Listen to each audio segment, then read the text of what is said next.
guess we got everybody here. So. Good evening. I'd like to call the June 25th, 2013 Longmont City Council meeting to order. This is a regular session. Could we please start with a roll call? Mayor Coombs. Present. Council members Bagley. Here.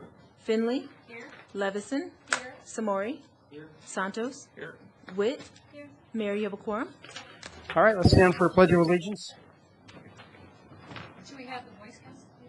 Oh, is it Boy Scouts? No, they're not. Boy Scouts. One. Yes. Would you guys like to lead us in the pledge of allegiance? Pledge allegiance to the flag of the United States of America and to the republic for which it stands, one nation under God, indivisible, with liberty and justice for all. Anyone wishing to speak at first call, public invited to be heard, will need to add his or her name to the list outside the council chambers.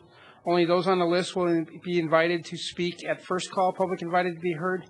Speakers who do not place their names on that list will have the opportunity to speak during the public hearing items this evening or at the final call, public invited to be heard on any of the items at the end of the meeting. So next we have the May 21st meetings. Are any corrections to be made or discussion?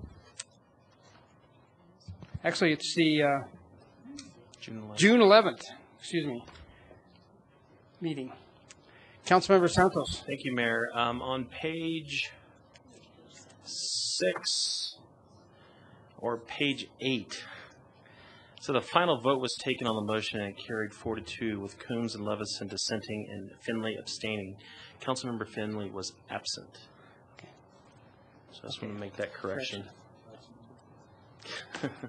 So with that correction, I move the June 11th minutes. Second.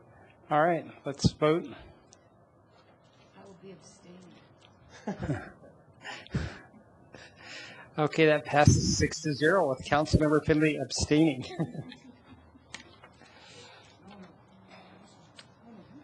Don, are there any agenda revisions or submissions of documents? Mayor, there are no revisions, but I'd just like to call your attention to some supplemental information that was submitted by Don Burchett for item 8C, the Quail annexation. It was also posted on the web. Okay, thank you. Is there a report from the city manager? Mayor, Council, we actually have a few items to talk to you tonight about. Some of them may take a little bit of time, so if you want, I can wait for the report and give you that information at the end of the meeting. Fine with. Just go ahead and get it done. Okay. So the first item that we want to talk about, a couple of meetings ago, Councilmember Finley made a motion to look at pocket parks, and staff has been working on that issue, and we want to provide council with some information to get some direction as we continue to move forward. We didn't want to get so far down the road that we have to start recreating documents, and so we wanted to take this opportunity to present that information to you. Kim Sugar's here to go over that, and I believe Joni's here as well for that discussion. All right, thank you.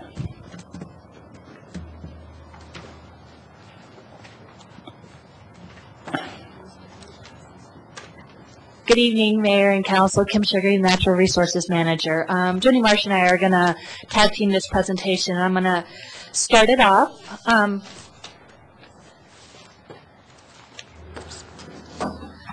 First, I just wanted to remind you that we were here on October 9th and that you approved a new park improvement fee that was twofold. It had a single-family residential that was $4,470 and a multi-family residential that was $2,193, with the previous one being $5,253. I know there were some questions. I just want to briefly.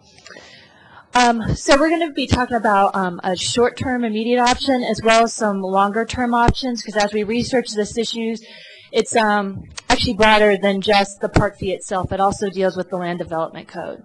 So for the short-term option, what we're proposing as an option is allowing waivers for amenities in the pocket park and additional landscaping that is beyond the basics that are required in the common open space in the land development code or in the scenic entry corridor. And the reason we're doing that is, and we didn't include land because pocket parks are an element of common open space, so they are not an additional requirement, so it's part of it. So that's why we're just proposing amenities and any additional landscapings that someone may do for their pocket park, additional shade trees. And then other items that you typically see are playgrounds, tot lots, small shelters, game courts, fencing, and things in that nature. And I'm looking around the community and looking at some receipts from other developments. They range anywhere from $5,000 to $100,000 depending on the amenities that the developer chooses. So with that, we did have some policy questions that we would like some direction on, as well as the option itself. Is the pocket park required to be open to the general public to be eligible for the waiver? What standards are required for building playgrounds? Currently, private developments do not have to build at the same standards that the city does, especially as it relates to safety and American with Disabilities Act standards. How long are the amenities required to be maintained in the park? And is there a maximum amount allowed for that waiver? So that's some of the stuff that some of the issues that we need some guidance on for this option. And I don't know if you want to talk about that before moving on to long term, or if you just want us to do the whole. Maybe we should just take it one thing at a time. So, Councilmember Levison. Yes, I have a little bit of a level of discomfort because, first of all, you know, we have public invited to be heard, and there might be public that would be, you know, wanting to weigh in on these policy questions, and yet we didn't have this posted 24 hours in advance. We're going to do policy direction here. I'm just wanting to make sure that we honor people who might have concerns and to be transparent around the process.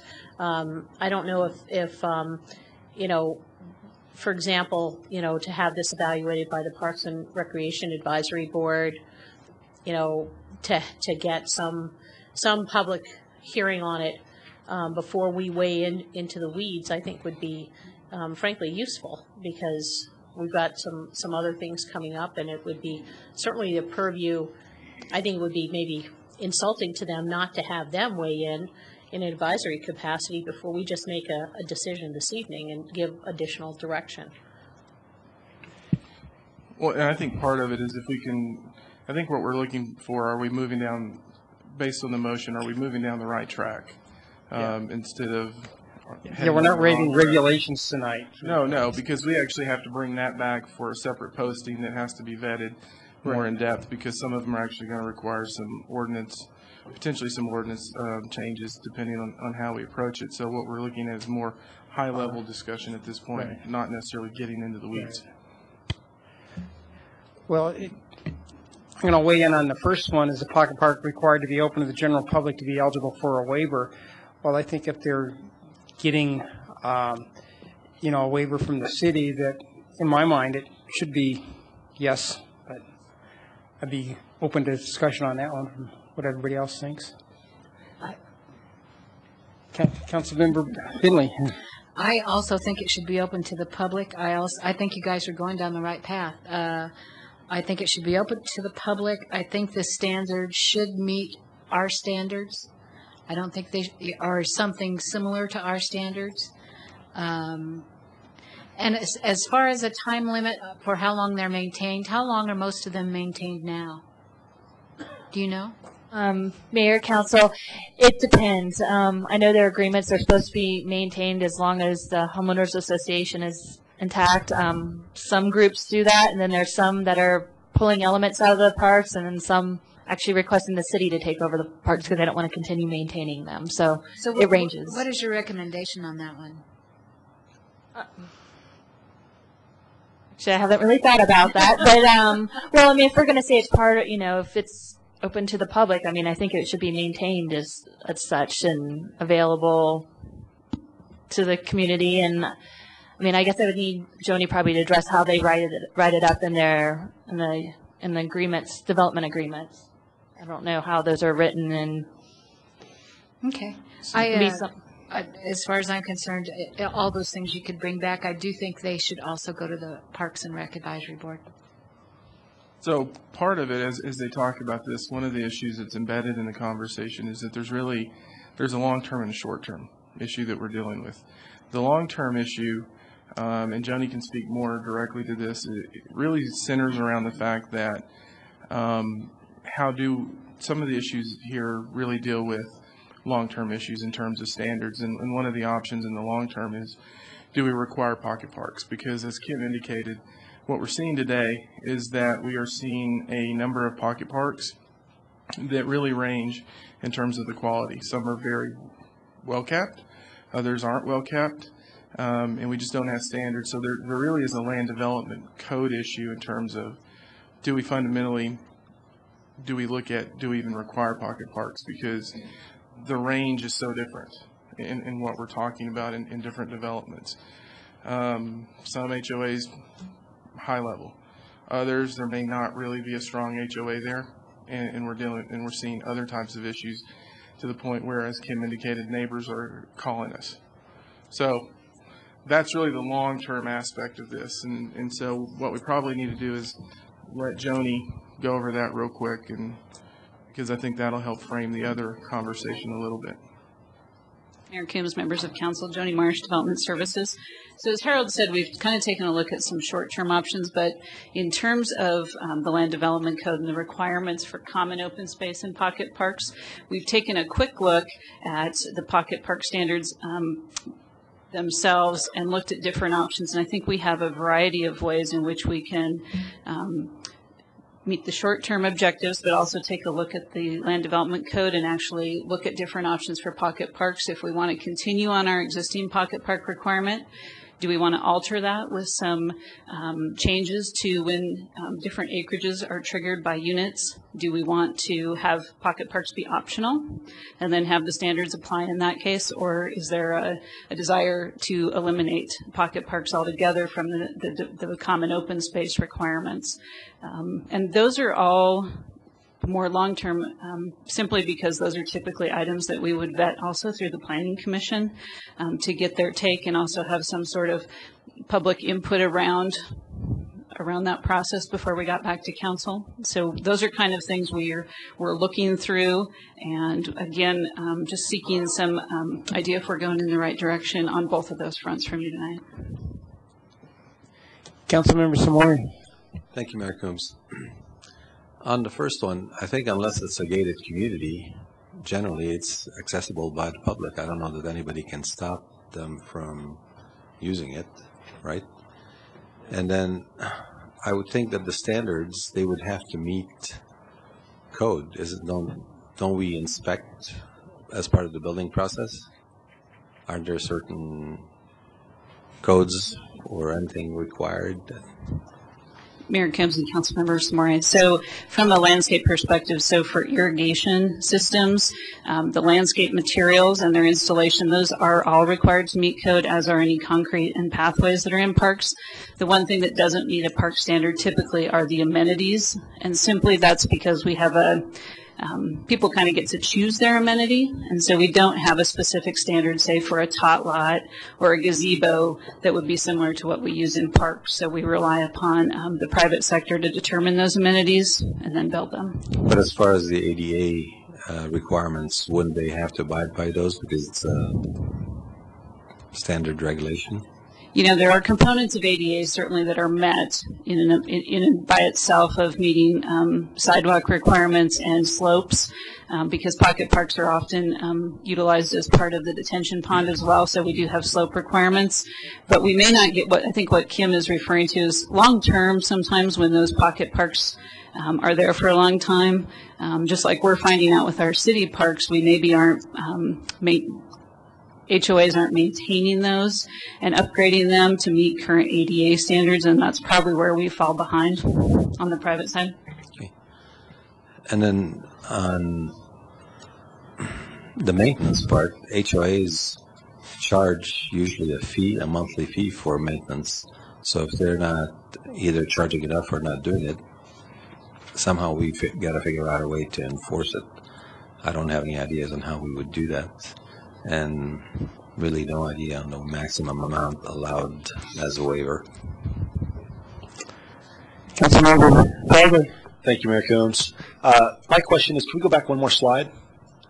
So, all right, so I'm a developer, and I want to come in and do a development. Let's suppose I'm Mr. Pickett back there with Mill Village. explain in layman's terms, what are my options under the short-term option?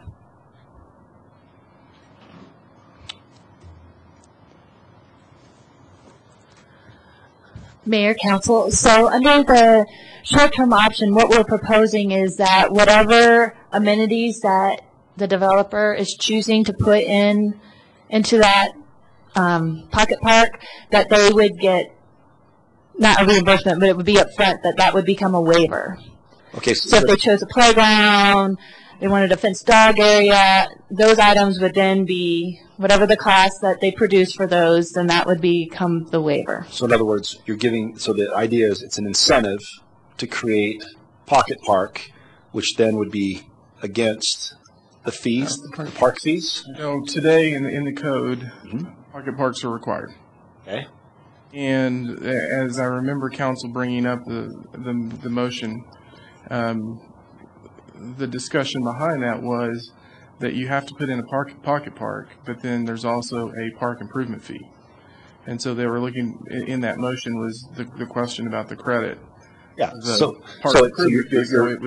you're basically allowing them to credit the costs of the pocket park to the development fees, or the park fees that you mentioned. Okay, now, just wanted to make sure. Get it. Can I go one more ahead now?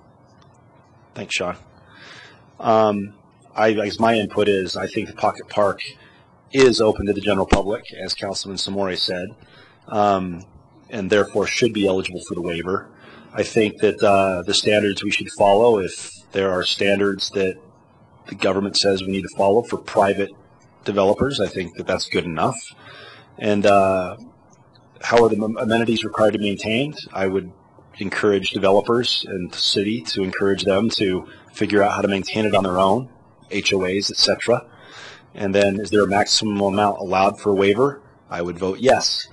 And I don't have any of the data or the information to be able to suggest, but I think it would be a good idea to have a maximum, because you'd have one heck of a cool pocket park. Yeah, I don't think you'd want the pocket park amenity cost to exceed the value of all the park fees. Right. Councilmember Santos. Thank you, Mayor.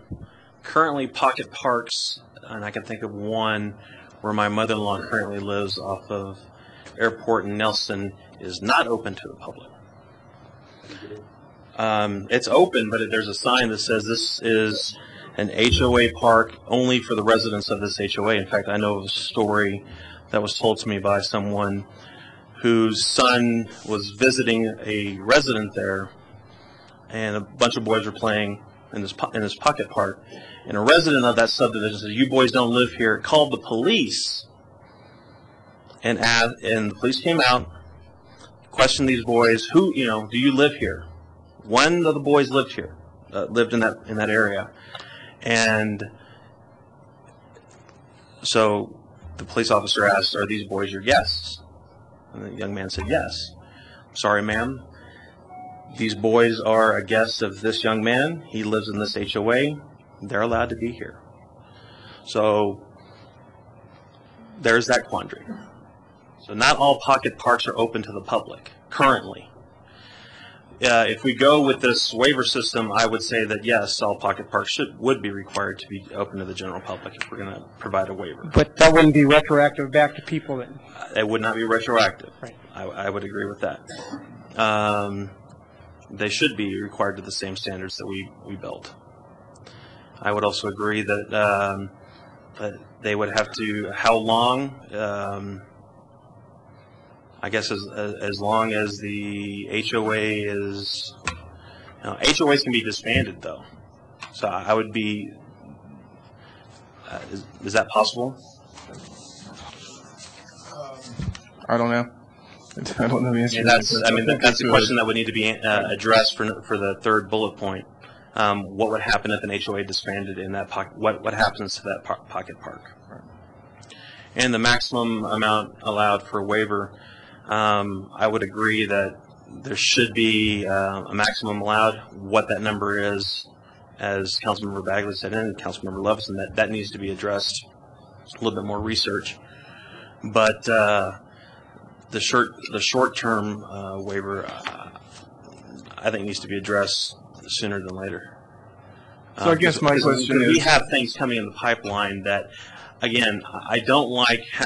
And it's my understanding pocket parks were required when the city was growing at a rapid pace to try to keep up with parks and development. Am I off base on that? we've heard that. We're not entirely sure for all the reasoning on that issue. So, but that is one of the things that we've heard. Okay.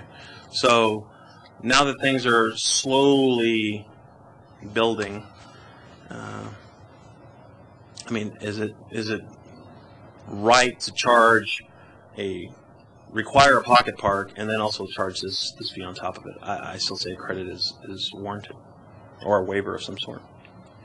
So I would say, I know that when we bring this back to you all, we're going to have a lot more information. But what we wanted to say today is, based on the brief discussion points that we're having, are we heading in the direction that was intended with the motion? Because that's where we were a little bit uncertain on that. So we wanted to check back with council to make sure we were moving in conjunction with the way the motion was made. Yeah, generally, I think from my frame of reference, 1 out of 7, I think you are moving in the right direction. Councilmember Levison. Thank you. So I have some concerns and thoughts around what Councilmember Santos brought up also. I think there's a huge liability issue that we're opening people up to as well, that if all of these are open to the public, we're not just talking about HOAs. If we're talking about apartment complexes like Grandview Meadows, there's no HOA. There's a entity that owns it, and for the security of their residents, they could just decide that there's too much riffraff coming into the park. And they can, we can't mandate saying we gave you the waiver, pay us back the money now that you're withdrawing public access. How would we advertise that? Would we put those on the map? What would be the liability if the builder didn't maintain it? And we don't have any, force to have them maintain it. Or it might be more expensive to build it to the city's standards. And what do we do if they decide to withdraw the amenities bit by bit? Do we go in and say, now we're going to assess you a lien to do something else? I think that certainly the liability issue, I don't know who would be responsible if someone's injured. So obviously those are issues that we're going to have to continue working. We would not want the liability to fall on the city because it's not something that we built.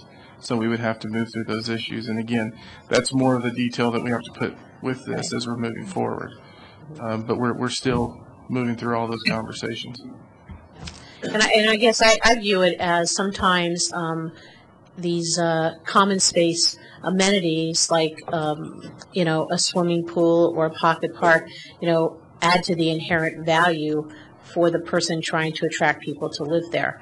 And it's not clear that it's at the same level of planning and public access that we have and around designing it that we do for other parks as well.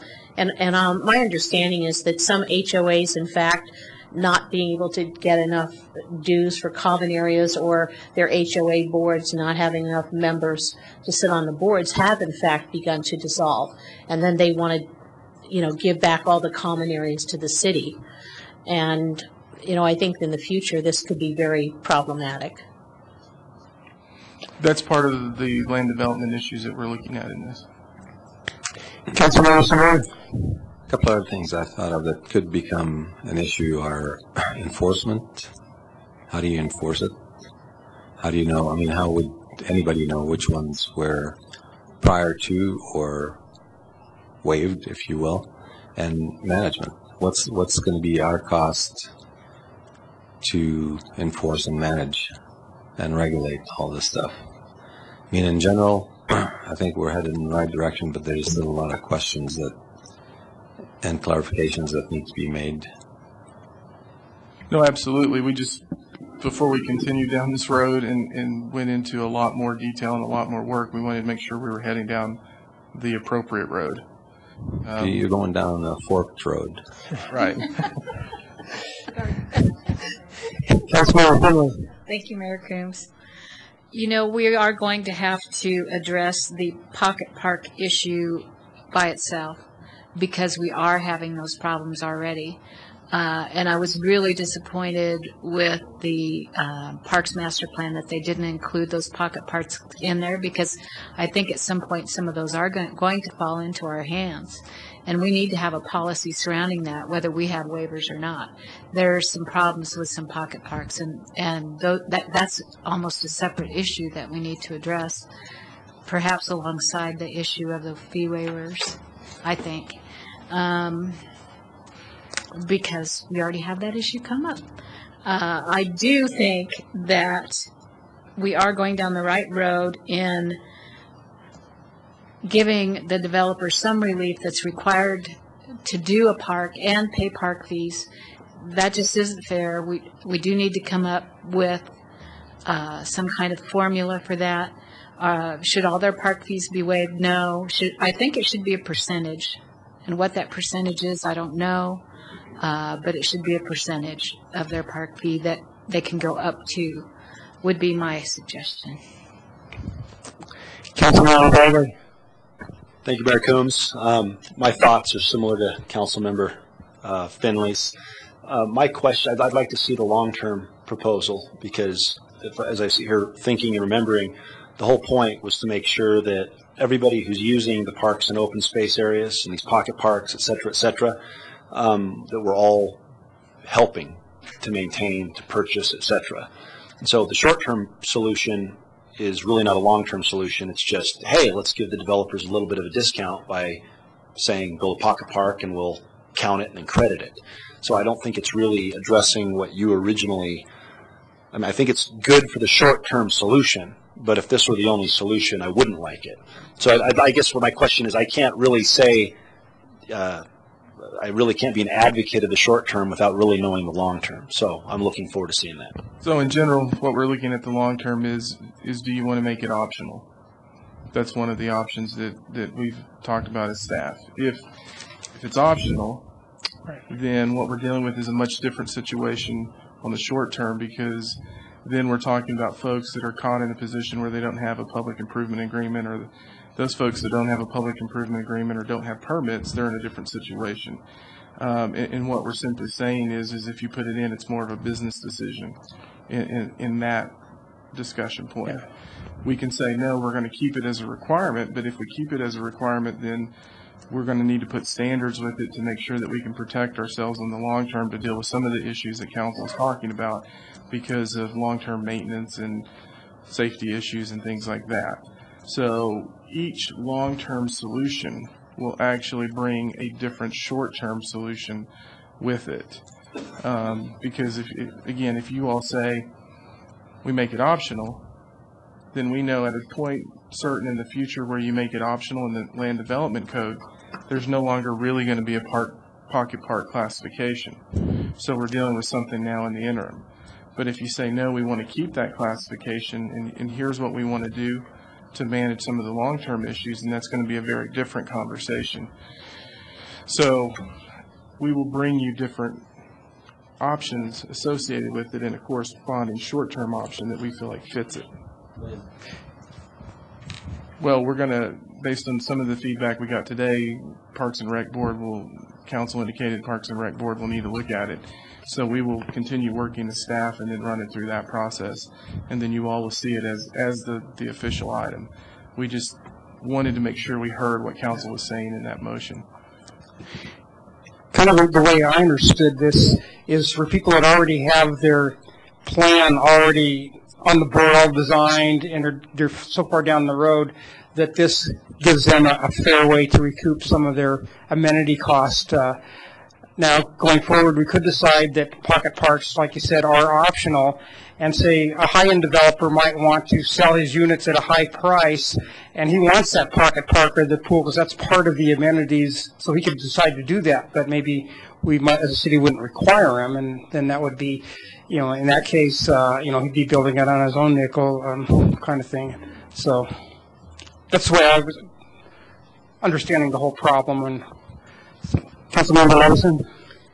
And the other piece of analytics that I would like to see is for every chunk of money that we waive, how far off does it put amenities that our community has said they want, like an additional pool in, Dry Creek Park and an additional rec center. So, because every time we give up $50,000 or $100,000 or $5,000, it puts us that further behind in those community and district level parks that are those larger amenities that are so desired, that we've heard, Councilmember Bagley would like to have another pool, but, are we going to get there? And a water park, we'll get there the same week we get the train, we will get that. So, no, well, and so that's the conversation. I think we need to do the financial analysis of every time you don't have that contribution. You may have a pocket park, but the greater good is not being invested in long term. Thank you, Mayor. Well, Councilmember Levinson, you can only hit people up so much, or hit them, double dip them so much, so many times on fees that it becomes so expensive that no one wants to do anything in the city. And then we will never have any sort of fees or development fees or sales tax revenue in the city because it'll be too expensive to build or develop here at all. Thank you, Mayor Combs. I'm against the optional. And the reason is because as you drive around Longmont, I think that part of the problem I have with some of the developments is you can tell the ones where the market was really booming and they cut corners. And then you see the other ones where they really had to, detail, catch that buyer. And I think that when we're talking about things like parks and, the jots and tittles and I just think that it would be a good idea to treat the entire city as, a big HOA, which is what you build affects my property value, and therefore we want people to continue to like Longmont. We want to grow and increase and look pretty. And so I think that I'd question how the optional would work. Who gets the option, who doesn't? Because you can cram a lot of houses onto a lot and have no open space, no parks, and people will buy it. And so I think that there needs to be, I'd like there to be code and staff participation with developers. I think, Councilmember Bagley, I understand your point. You want it to look classy, right? Classy. And I think that we can address that without it having other standards that are met, not necessarily pocket park. So I think that as we go forward looking at this, I think the option should be left on the table to look at, and it can still look nice without being too expensive. And So- shrubbery.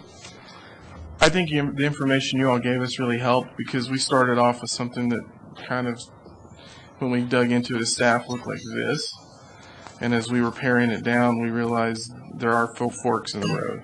And we were trying to get a sense as which fork do we take, or do we take a fork in the road? And so this discussion's really helped us clarify exactly what council was looking at. Well, thank you. Councilmember Simone? I'll throw a wrench in the monkey, or a monkey in the wrench, or whatever, however that goes. If we go back to the initial slide,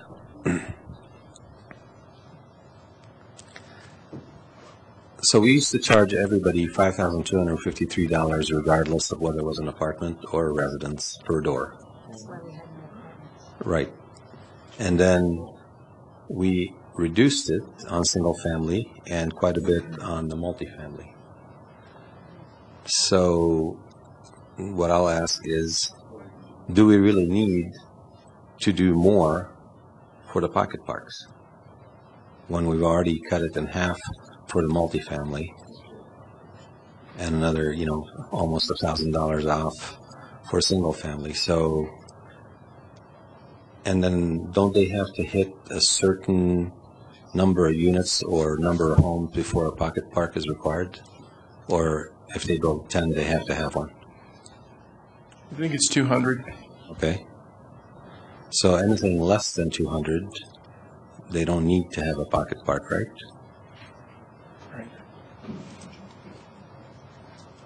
So just to clarify, so there's a number of requirements in the code, and so for multifamily, it's basically it's on a grade. So if you have 50 or more units in single family, you have a half acre. If you have 100 or more multifamily units, you have an acre, and then it goes up per acre to 200, and then every fraction thereof. So we have a different system right now of acreage depending on your number of units. And that's certainly one of the things that we're going to take a look at in the different options is should we have a unit threshold or should there just be one standard regardless of units? So, but right now it fluctuates. Okay. And the fluctuation is acreage. And so how did we get to that grading or fluctuation? That's was a it great based question. on land or was it like, hey, 200 sounds like a good number? Yeah, that's a good question. And I haven't gone back to research that because that was done before I started working Okay, here. because that would be helpful information too. Yeah, when I agree. when I would we're like to know that process. too. Okay. Councilmember Levison. The other thing that I always have difficulty when we just start throwing numbers around, I want to see what it would look like. So if you didn't have a pocket park, or if you scaled down your pocket park, what would it look like? Would it change the feel of the development? And, you know, would it be, as Councilmember Bagley puts forward an opinion, would it be of the same quality? Would it be perceived to be of the same quality?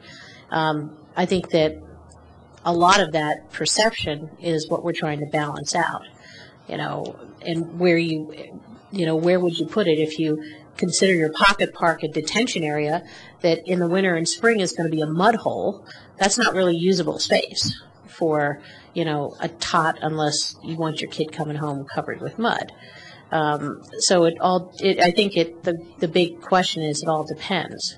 And I'd like to see, you know, what the options are, frankly, for site planning. What does it mean if you maybe reduce the requirement and give some credit? What effect on the overall development would it have? So those are the other couple of thoughts I had after hearing other counsel. Councilmember Bagley. Thank you, Mayor Coombs. I echo Councilman Samori's question, and I guess that is the numbers that we changed were based on, we looked at other cities, right?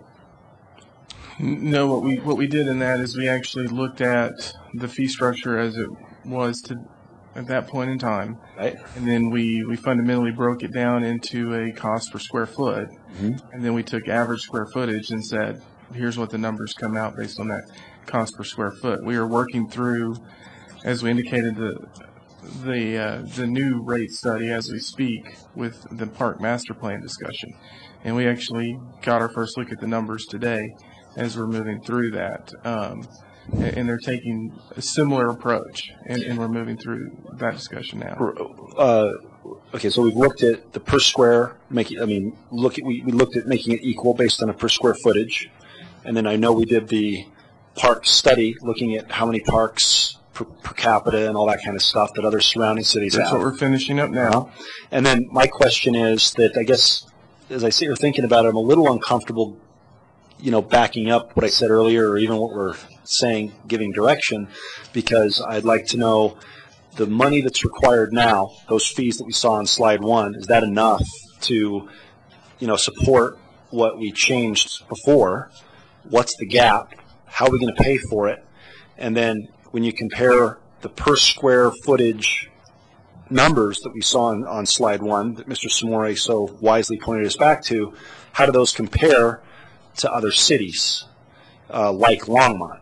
Because if we're already charging more than other cities, then yeah, we might say a pocket park would be appropriate. If we're way below, I would say, well, no, we don't want to give them any breaks. So I guess I don't have all the information to be able to really give you input or guidance. I don't want to just say, well, we want to be pro-development, so we want to do away with all parks and interim park fees and park fees, and then go, wait, what did we just do? So I want to be, help the developers, and we want to be pro-development, and we want our parks, but at the same time, do the numbers still make sense? So I'd like more information before I guess gave any direction. I thought when we were working on this, one of the things that came up in our discussions was we weren't considering our trail system, the acreage of that, and I think when we started analyzing that, was one of the things that, in my mind, it allowed us to reduce these park fees because we weren't considering those, and that's a huge amount of our park system is a trail system. So yeah, we're getting off in master plan discussion now, and so kind of come back. I think we have what we need as staff. Okay. So I think, unless there's any other comments, I think we're good. Okay, great. Thanks. All right, what's the next item? We're ready to go on. The others aren't. Yeah, go ahead. As detailed. So we're good. Okay. All right, I guess it's time for first call public invited to be heard. Kimberly Gibbs, please come down and state your name and address for the record.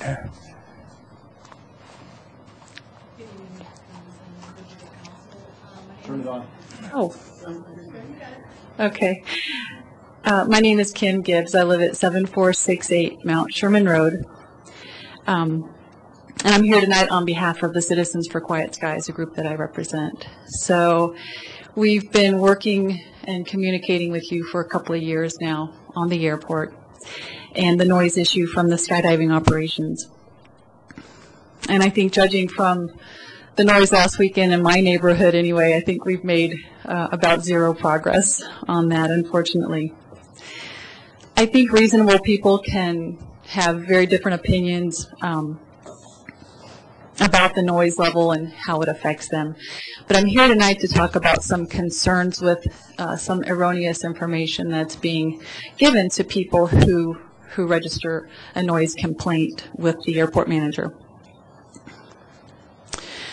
So in response to someone registering a complaint, it's my understanding that people are receiving pretty much the full list of information that's from the Longmont Airport website regarding noise. And I won't read it all, but there's a couple of passages I'll share. So this first one is, will filing a noise complaint change how the airport operates? And there's about 4 paragraphs. And we get to the bottom and it says, the city occasionally receives requests to adopt policies to limit aircraft operations, penalize pilots, or close the airport at certain times. Federal laws prohibit the city from taking such actions. And then another section titled, what efforts is the city of Longmont taking to reduce noise impacts on the community? We have a paragraph and then it ends, nor does the city, or it says federal law preempts the legal authority of the city relating to aircraft overflights, and then it goes on. And then says, nor does the city have the authority to deny access to any type or class of aircraft operating at the airport. So of course I disagree. I disagree with that, and I think, by now you're pretty clear on my opinion and position on things, although it doesn't probably count for much. But I do want to restate that the city, as the airport proprietor, has the authority to adopt reasonable regulations to address noise concerns or noise problems with the airport. You have that authority, and so it concerns me that people who register a complaint are being told that you don't have the authority. That concerns me greatly. So you are granted that permission in various statutes, including federal statutes. 49 U.S.C. 41713B3, which I will not read. But in layman's terms, I'll share a couple of passages from this Naples Airport Authority versus the FAA. This is an FAA perspective written by a high-ranking FAA official following the Naples case, which I'll talk about if I get that far. Oh, I'll have to come back. Sorry, okay, Kim. Thank you. We have a second call public invited to be heard. All right, thank you. I'll be back. Brian Atkinson.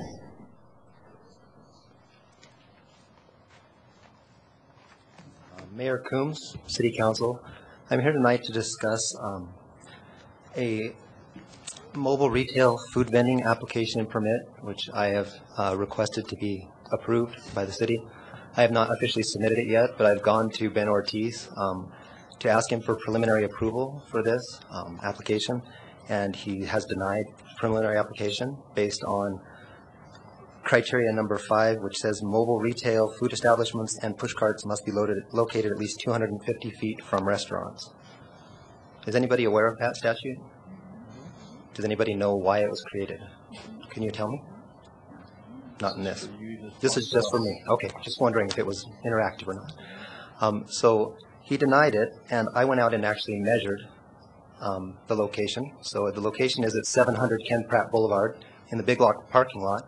I've been working currently with the development company there who is putting in the new Lucky supermarket, and they would like me to set up a mobile vending unit in their parking lot on the southwest side.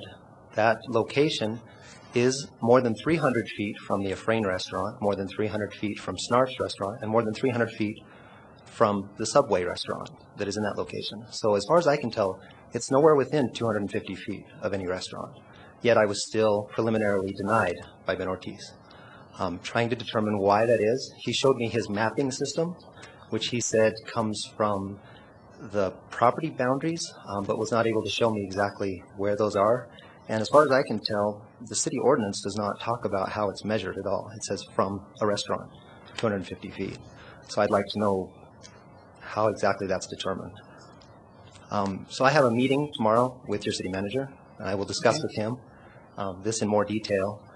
But I would also like to know, there's another point that says that the mobile retail food establishment and push carts must be removed from any site at the end of each business day unless otherwise approved. I asked Ben Ortiz about this condition, unless otherwise approved. He said, and I quote, "I do not know who approves those. I cannot tell you who approves those. He's the one that approves the permits, but he does not know." And he said, and I quote, "I will never approve you to remain in that location." So I would like to know why that is.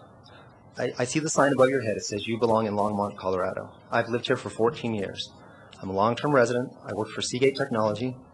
A week ago, I passed up an opportunity to move to Cupertino, California and work for Apple because I wanted to stay here, because I belong in Longmont. I want to know why these city regulations are preventing me from doing what I would like to do here. Thank you. Thank you. Strider Benston.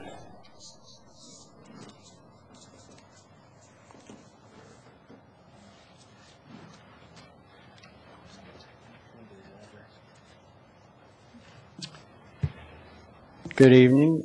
Strider Benston, 951 West 17th Avenue. An hour ago I was in Lyons. I had to test the wind to see if I could get here.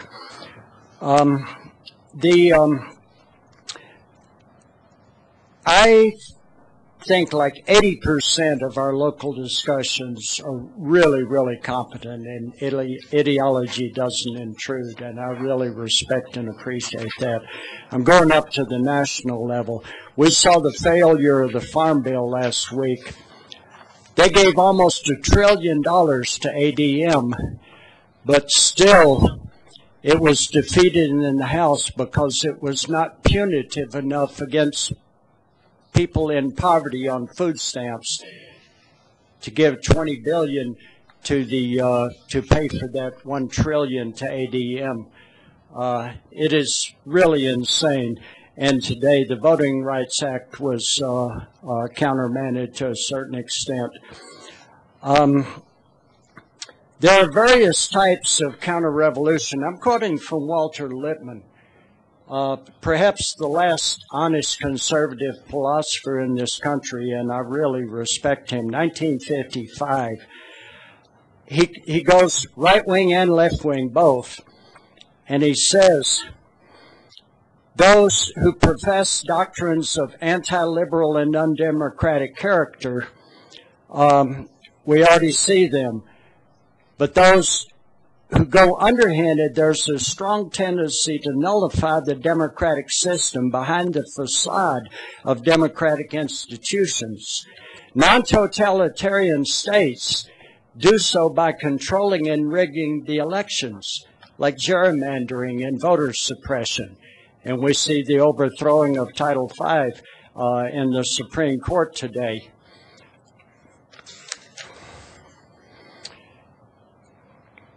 The nature of a counter-revolution reflects a radical deficiency in modern democratic states, the enfeeblement and virtual paralysis of the executive function of government.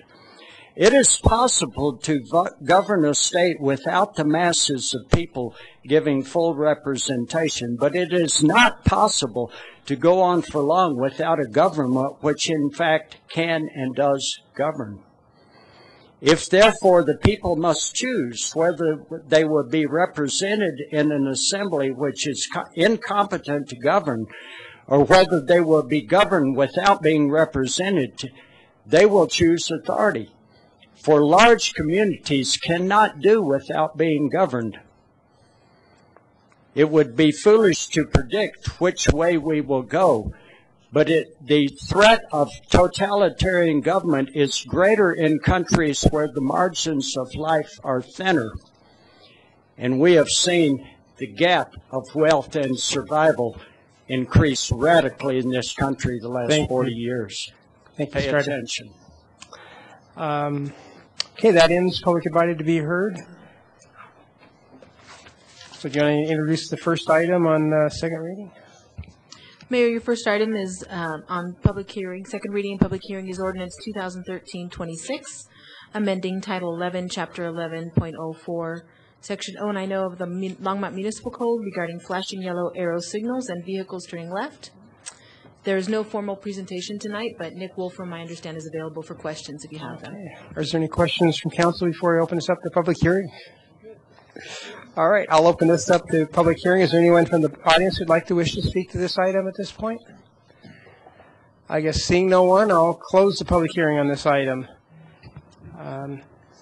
Councilmember Witt. I would like to move. I'm looking for the ordinance number. 2013-26. All right, let's vote. Okay, that passes 7-0.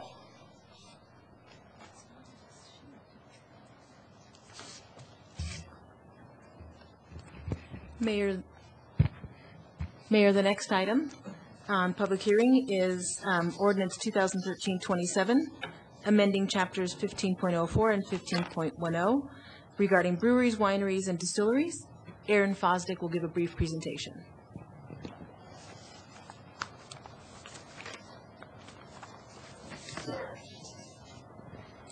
Good evening, Mayor Coombs, members of council. I'm Erin Fosdick with the Economic Development Department. And tonight we're here for second reading for changes to the Land Development Code for breweries, wineries, distilleries. I don't have a PowerPoint. I have the table if you need to see it. We've talked with you about this on 2 occasions in the past. So we've already provided you information on research that we've done on how other communities regulate this, input that we've gotten from the public. Since we last visited with you, we have drafted proposed amendments to the Development Code and taken those to Planning and Zoning Commission. You have that information from that meeting in your packet. They did recommend approval of these changes with a small change to clarify that we would include on-site in the principal use table. So just to review what amendments we're talking about including tonight, we're focused on adding new principal uses, defining the zoning districts in which those uses would be allowed, defining how those uses would be allowed, incorporating residential protection standards with these new uses, and also adding a few definitions. So basically what we're recommending is that we add a few new, specifically 3 new uses to our principal use table.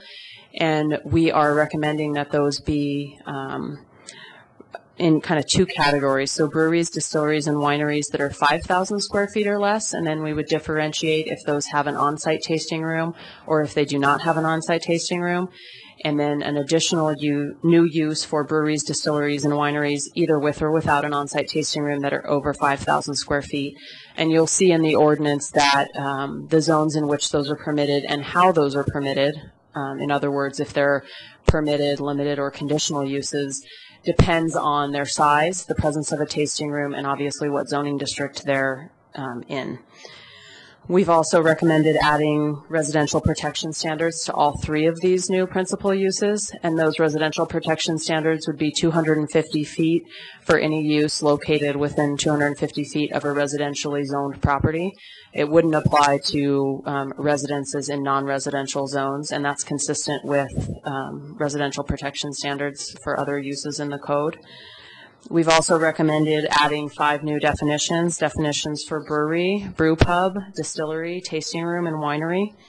We've tried to make these definitions relatively consistent with the liquor code, but for any of you who have actually looked at the liquor code, their definitions are far larger and more complex than these definitions, so while we've tried to keep them consistent, they are not identical.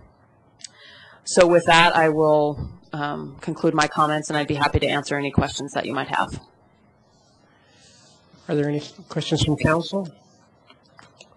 Councilmember Levison. I just have a quick question.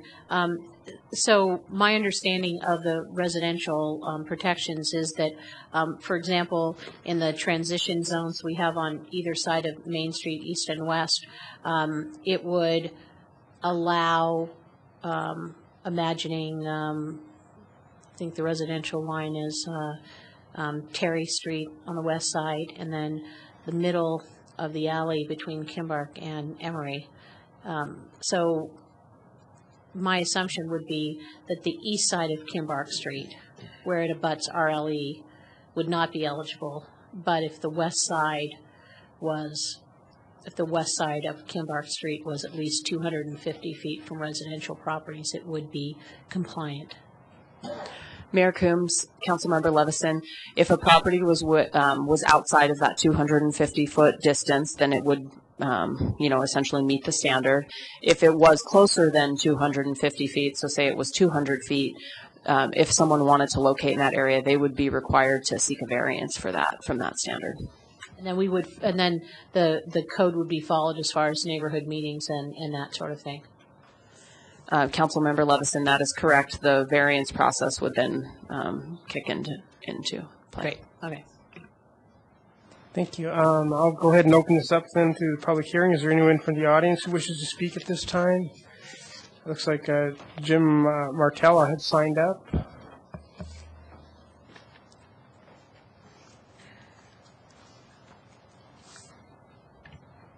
You turned it off.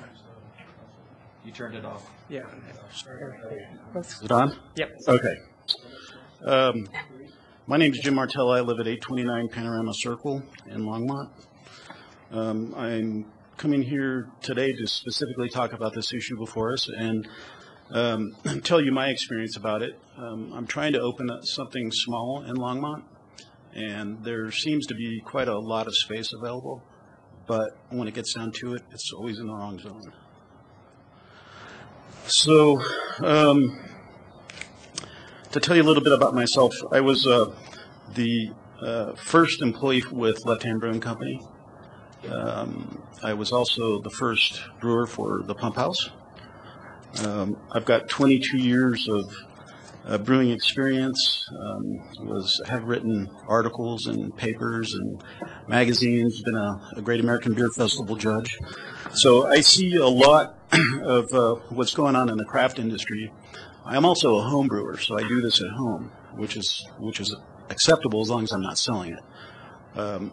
So the home brewer, which is really where I'm at right now, we put a lot of things into the craft brew industry. And given the current situation with the zoning in Longmont, it makes things difficult.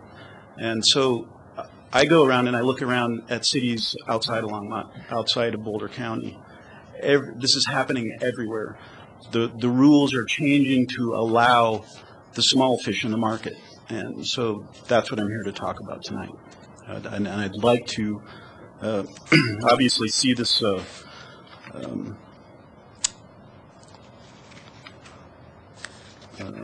what's the correct word here? Item number passed. As I know it won't only impact me, but there's going to be others in the market that follow. So it's kind of busting down the door to another aspect of the brewing industry for Longmont. All right. Thank you. Thank you, Jim. Thank you. Is there anybody else in the audience who'd like to speak at this time on this item? Okay, seeing no one, Councilmember Samori. I would move ordinance 2013-27. Second. Okay, let's vote.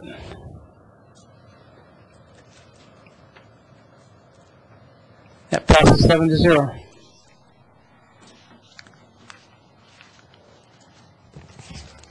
Mayor, the next item on your agenda is item C. That's ordinances 2013-28 and 29, the Quail Commercial Center annexation. I believe Don Burchett has a brief presentation and is available for questions.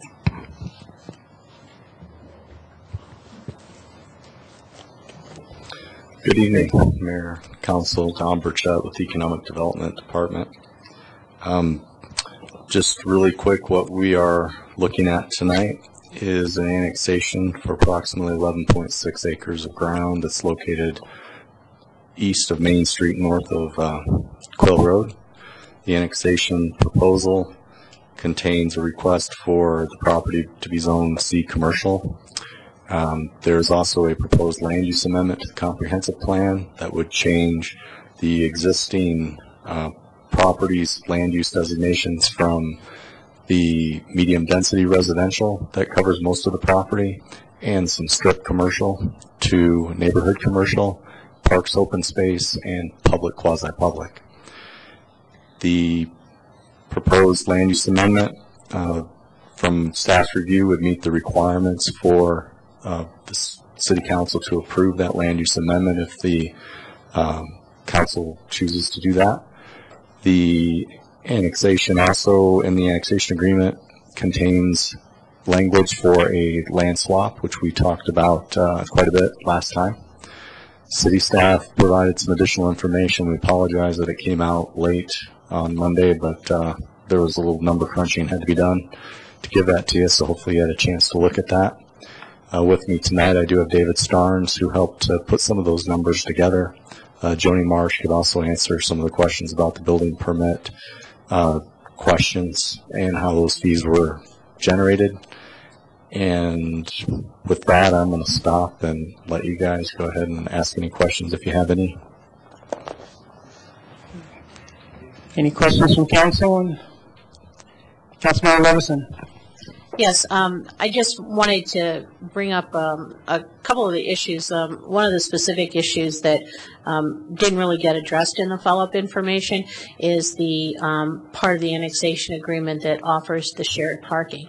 And I did have a conversation with Ms. Brunk today around that, and if you don't, I don't know whether or not we want to do this before the public hearing or not, but she made a couple of valid suggestions that would help move this item forward. I think that if we could hear from her. So I don't know, Mayor, if we could ask her to address a couple of the suggestions that she had in the conversation today. Would that be okay, Eugene, to move that ahead of public hearing? Okay. Yes.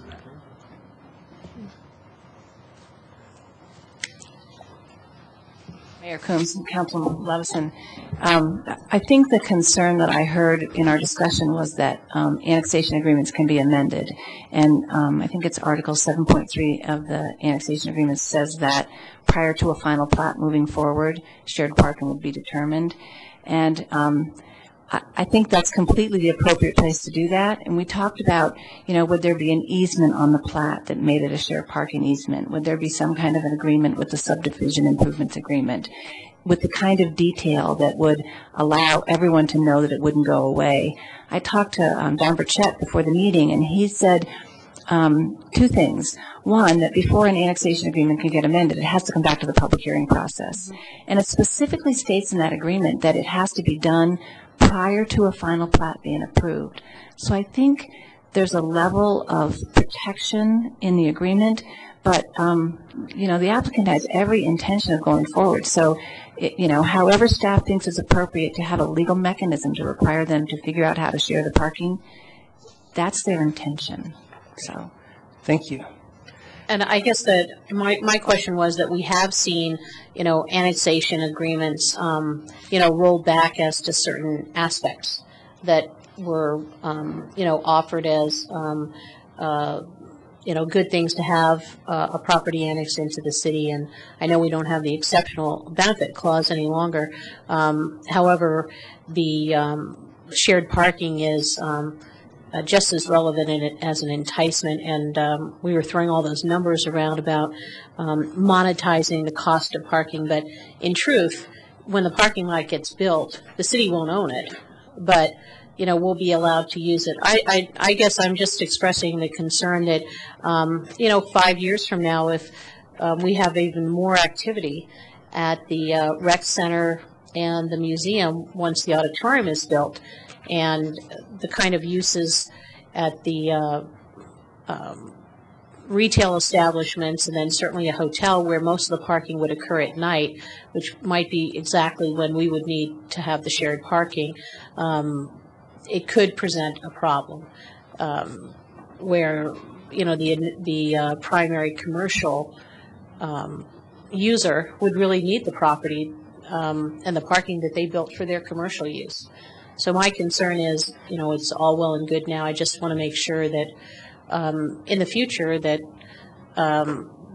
the city is really going to have access to that, and that, as I believe Councilmember Samori pointed out, having the potential to use those shared parking spaces might be we could monetize that in looking at that a long-term benefit that would defer the difference in the value of the property we're swapping. So, again, I would just hate for us to make this decision in 5 years or 6 years from now, not have that parking available.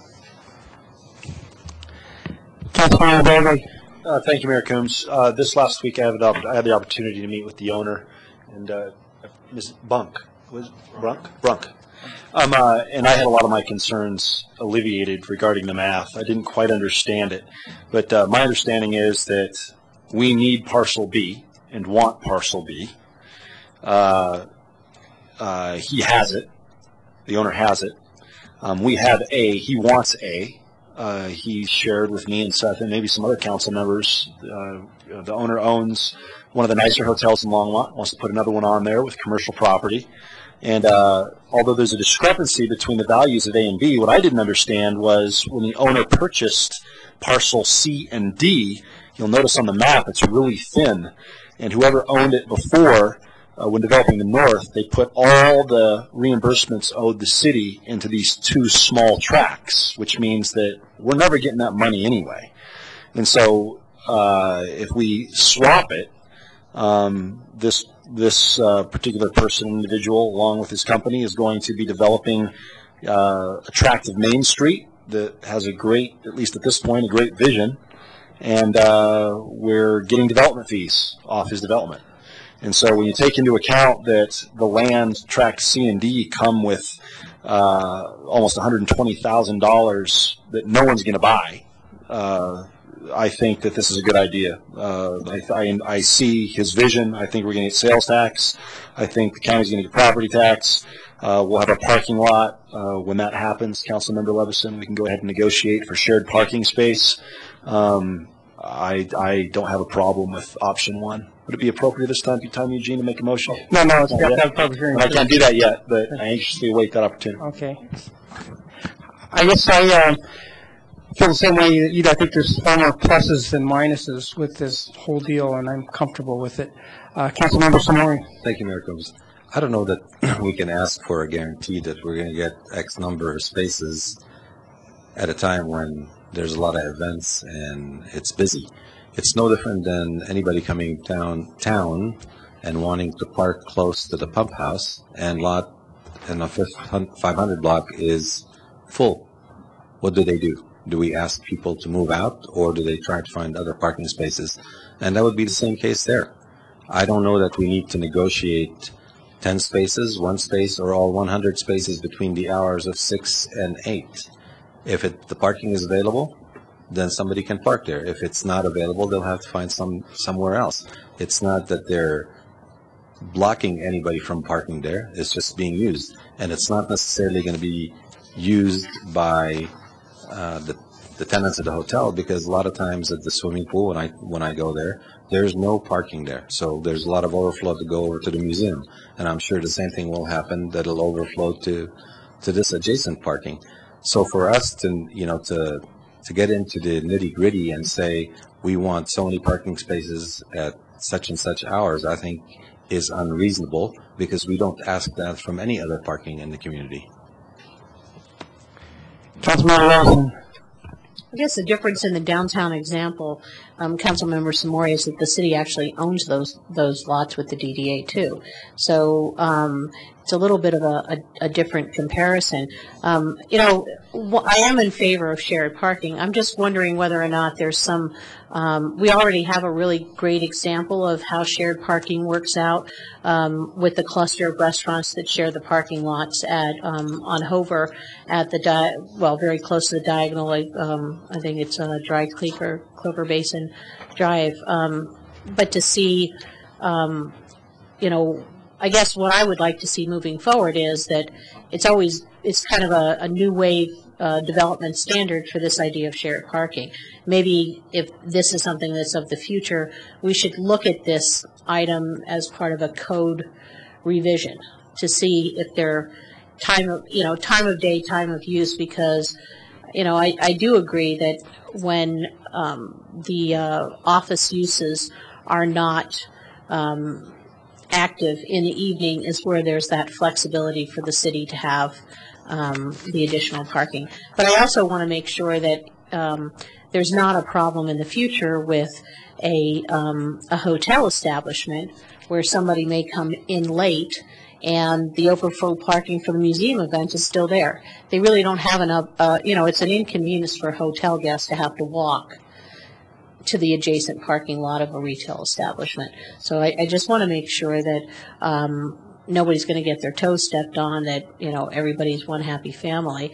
And the other thing that I question, something that Councilmember Bagley pointed out, is that maybe in the future we shouldn't allow developers to have these little, basically worthless slivers of land where they offset all their reimbursement costs and make them absolutely worthless because of their size for development, and the only good use of them is to give them away to a public entity like the city or Boulder County. And in this circumstance it worked out, but you brought up a very good point that I wonder how many of these parcels everything was shifted as far as the reimbursements, and therefore basically creating unbuildable space in the city, not just for the near term but for the indefinite future. So those are just the other 2 points.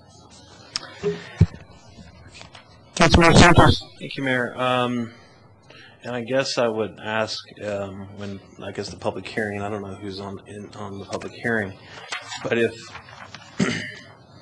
I guess the question I have is that with the shared parking, I can't believe that we're talking. It's been mentioned that we're going to write code to address shared parking. And the parking over at Dry Creek, if I remember correctly, if you go there at certain times right now, there are people parking in mud. So, I mean, that doesn't really work out so well now. And then to insinuate that, the insinuation that someone is just giving away worthless pieces to, there's a lot of insinuation there that I just don't believe is questioning people's motives is, wow, I'm just shocked. I guess the question I have is the hotel use parking already taken into consideration outside of the mixed-use retail office and residential units? I guess that's the question that I would ask the owner of the property when they come up to, if they come up to in the public hearing, to allay Councilmember Levison's worries.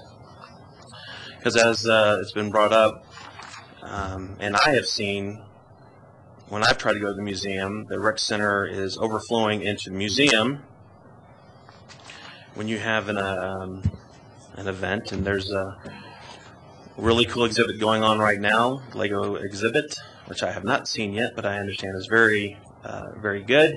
But if you're trying to get in there with kids and you're trying to park, it could be quite cumbersome to try to get in there. This land swap is going to give us much needed parking with the museum. I'm still trying to get over the character assassination that just occurred by a member of council on public. I thought we were done with that with the members of council that are no longer here. Councilmember Samori. Thank you, Mayor Combs. Can I ask, how many rooms is the hotel going to be?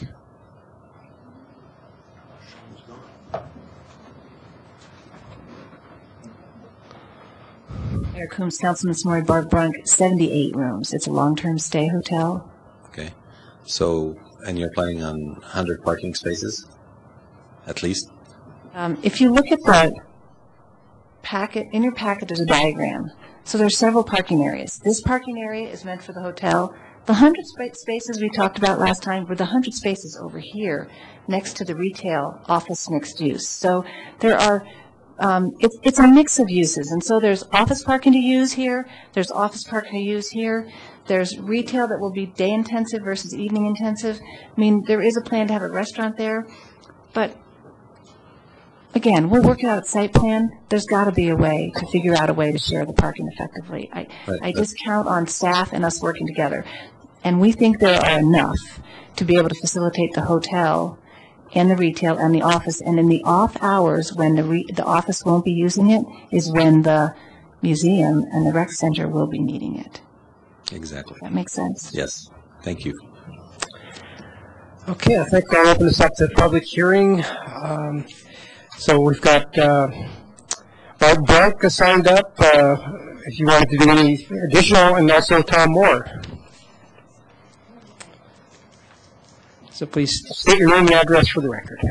Good evening. My name is Tom Moore. I am an architect in Longmont with Moore & Bisson Architects. We office at 825 Delaware Avenue, Suite 300G. I'm here to share tonight a little bit of the vision in the form of a video we've created for this project. And it's my recollection that we did provide on-site parking sufficient to meet the need for the hotel.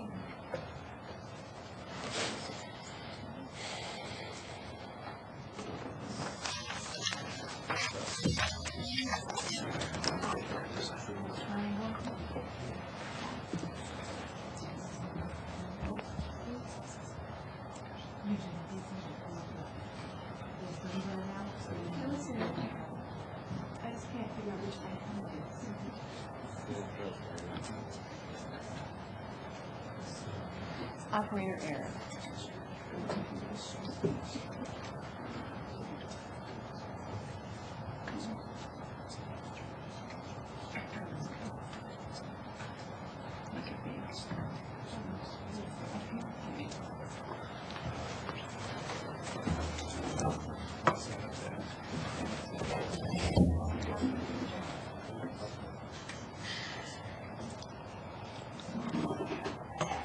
I'm not hearing the video. Is there volume? Don't talk. Is Strider here? I'm asking to sing.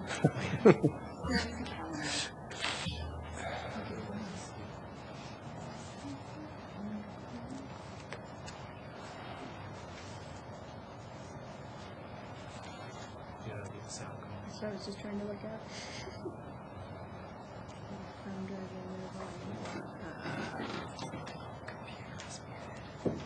Is the computer muted?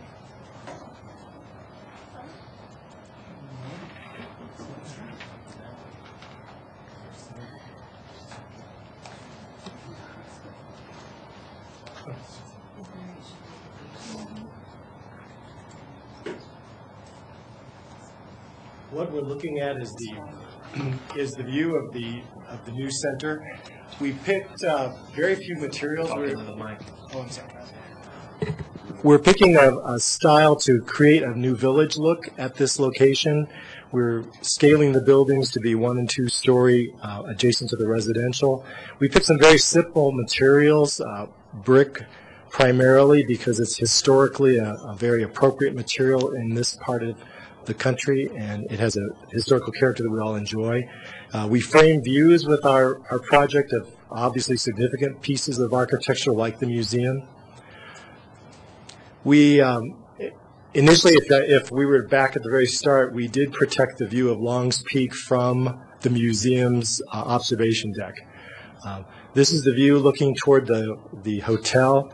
The idea is that this is sort of a manor house, and we have a community built around it in terms of the scale of the buildings.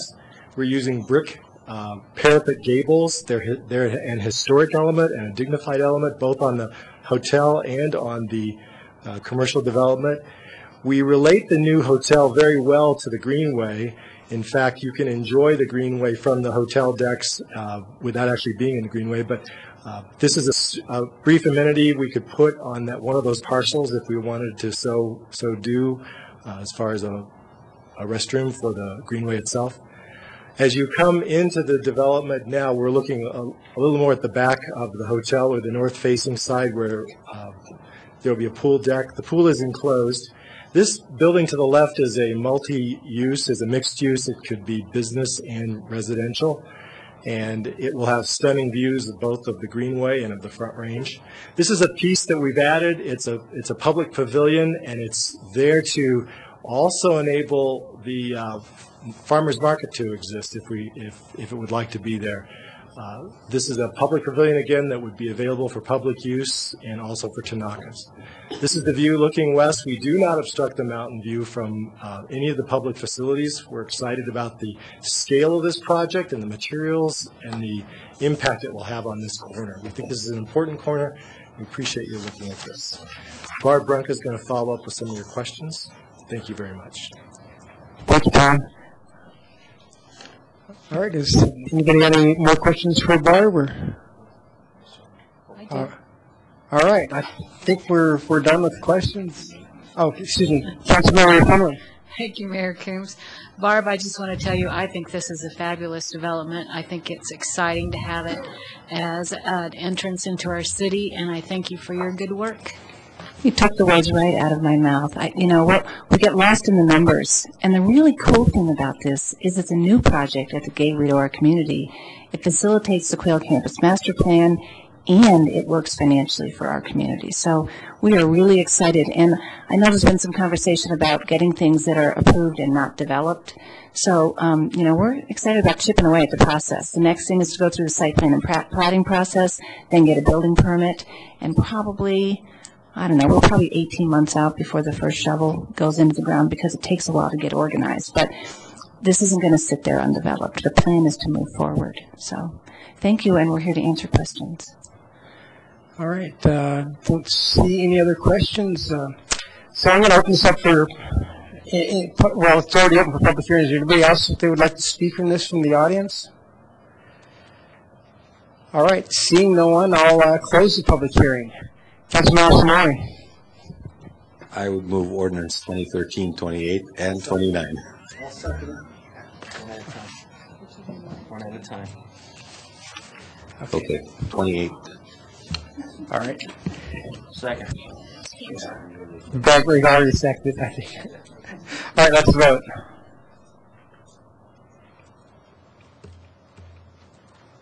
Okay, that passes 7-0.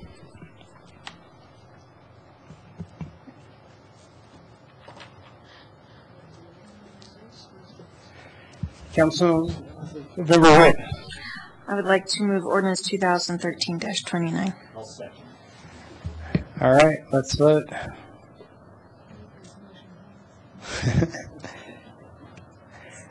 Okay, that passes 7-0. So I think that's finishes that section. So why don't we take a 10-minute break?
on January 1st, 2013.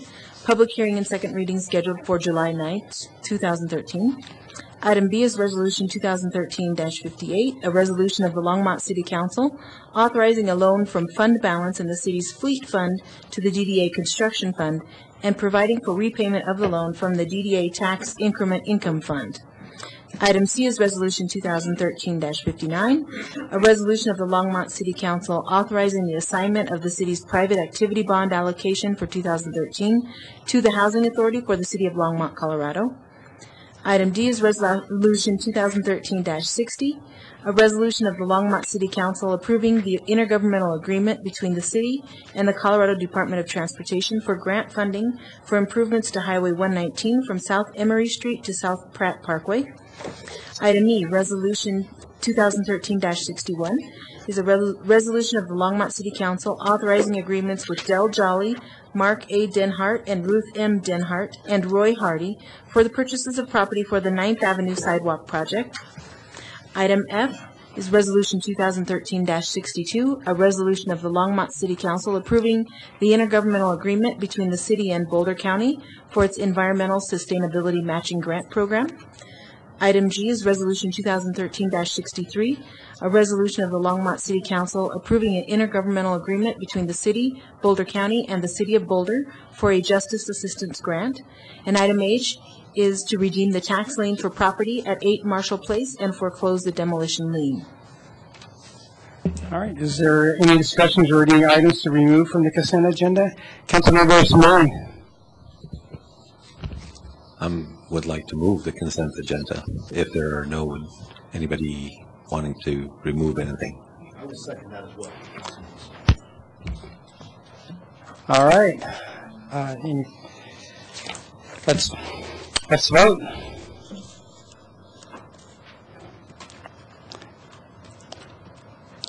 Okay, that passes 7-0. Oh, that's the fastest we've ever gone through a consent agenda. Just use this for the rest of the year.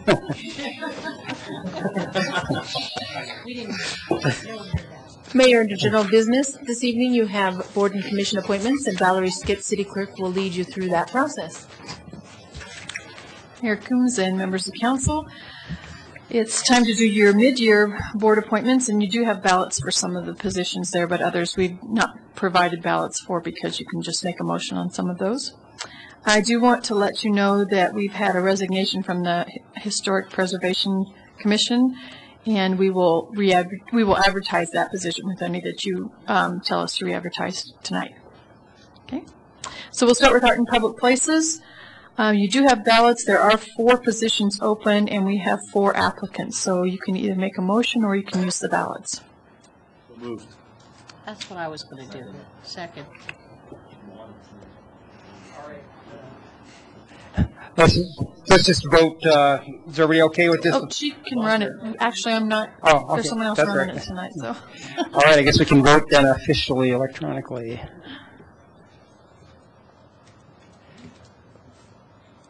Come on, Alex. There you go. All right, that passes 7-0. All right, then for your Board of Adjustment and Appeals, you have 2 regular terms open and 2 alternate terms. There are 3 applicants, so you can use your ballots and vote for 2 of the 3 people for the regular terms.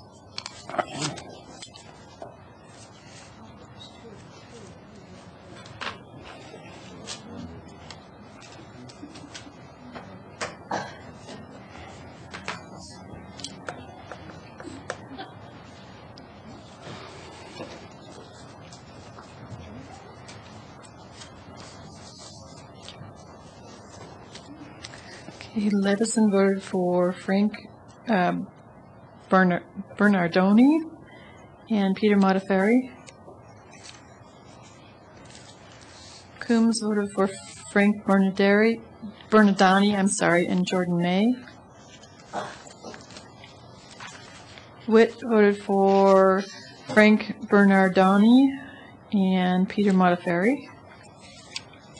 Bagley voted for Frank Bernardoni and Jordan May. Santos voted for Frank Bernardoni and Peter Modafferi.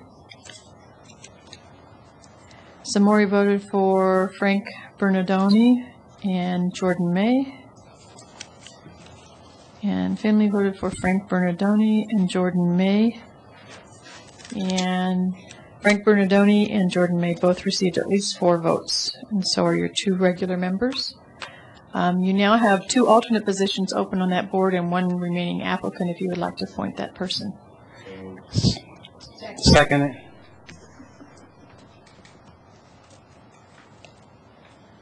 Let's vote. Okay, that passes 7-0. Okay. Your Board of Environmental Affairs, there are no ballots. You have 3 regular terms open and 3 members.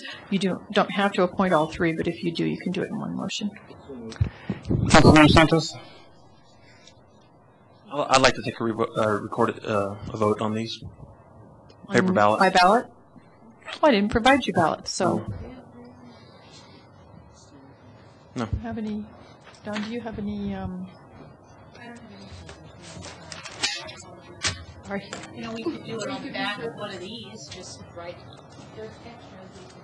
Okay, you could do that. Should we use the Board of Appeals? Yes. Board of Adjustment and Appeals, yes, if you have extra ballots, just write on the back. Thank you. You have 3 regular members. You can vote for up to 3.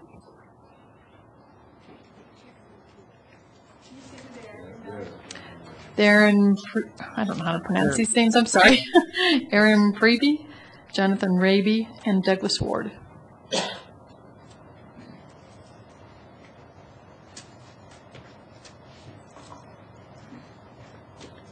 Initials.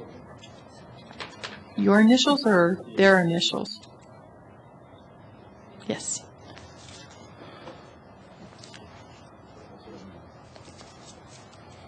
I hope you're putting your name on these ballots as well. Okay. It should be on the back.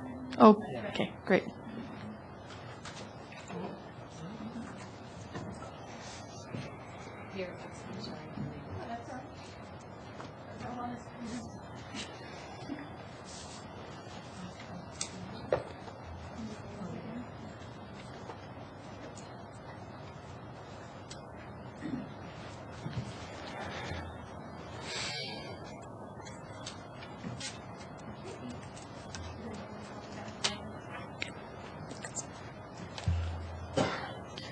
Hey, Levison voted for Aaron, Jonathan, and Douglas. Coombs voted for Aaron, Jonathan, and Douglas. Bagley voted for Aaron, Jonathan, and Douglas. Santos voted for Aaron and Douglas. Witt voted for Douglas and Aaron. Samori voted for Douglas, Aaron, and Rabe. Sorry. And Finley voted for Douglas and Aaron. So Douglas and Aaron both got the most votes, and they will be, well, actually all 3 of them got at least 4 votes, so they'll all three be appointed. Okay. Cable Trust. You have 2 regular terms and 1 unexpired term, so if you vote for the 2 full regular terms out of the 4 individuals on your list. And then we'll go back and vote for the 1 remaining position. Oh, that's it. Already voted on this one. Already voted on it.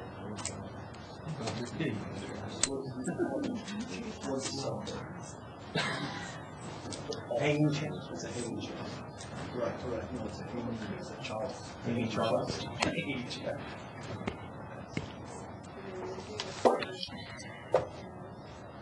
Oh, so are we supposed to vote for 3 or are we supposed to vote for 2? Just to vote. 2. 2 first. 2 first. Yeah. I voted for 2. I asked you to vote for 2 for the full terms. I listened to that. Okay. Follow the instructions. Samori voted for George Bascos and Charles Fellenbaum. Witt voted for Marshall Allen and George Bascos. Santos voted for George Bascos and Karen Friesner. Coombs voted for Marshall Allen and George Vascos. Levison voted for Marshall Allen and Charles Fellenbaum. Bagley voted for Marshall Allen and George Vascos. Finley voted for George Vascos and Charles Fellenbaum. Marshall Allen received 4 votes and George Vascos received 6, so they will get the 2 full terms. And then we need 1 more vote for the 1 unexpired term between Charles Fellenbaum and Karen Friesner.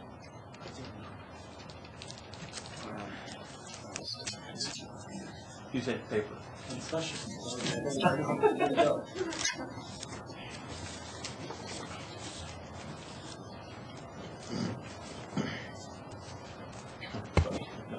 I have Bagley's.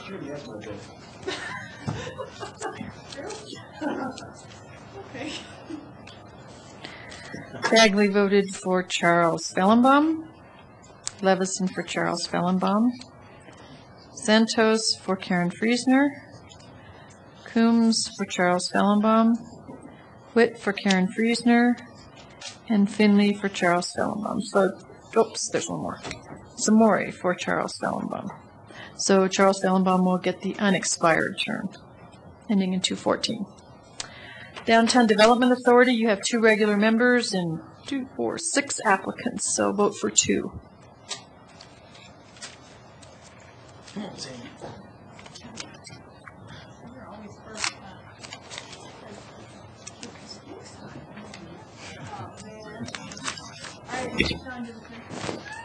I'll do the next one. All right. He's injured.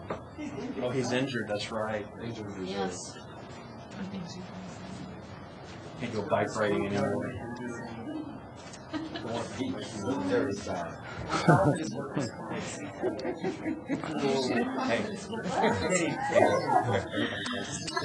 Okay. Okay, Finley voted for Burbage Austin and Jake Edson. Samori voted for Burbage Austin and Sharon Smith Eisler. Bagley voted for Blake Hendricks and Sharon Smith Eisler. Levison voted for Burbage Austin and Sharon Smith Eisler. Coombs voted for Burbage Austin and Sharon Smith Eisler. Santos voted for Blake Hendricks and Sharon Smith Eisler. Witt voted for Blake Hendricks and Sharon Smith Eisler. So Burbage Austin received 4 votes, and Sharon Smith Eisler received 6. So those will be your 2 members of the Downtown Development Authority. Next is the Library Board. We have 1 applicant and 1 regular position open. So you can do that with a motion, or Move to approve. Second. Let's vote.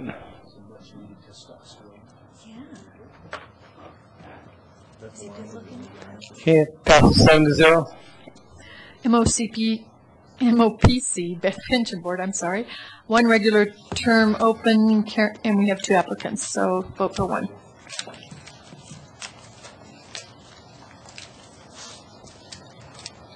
know, if you take it to the mayor, you'll get a paper cut.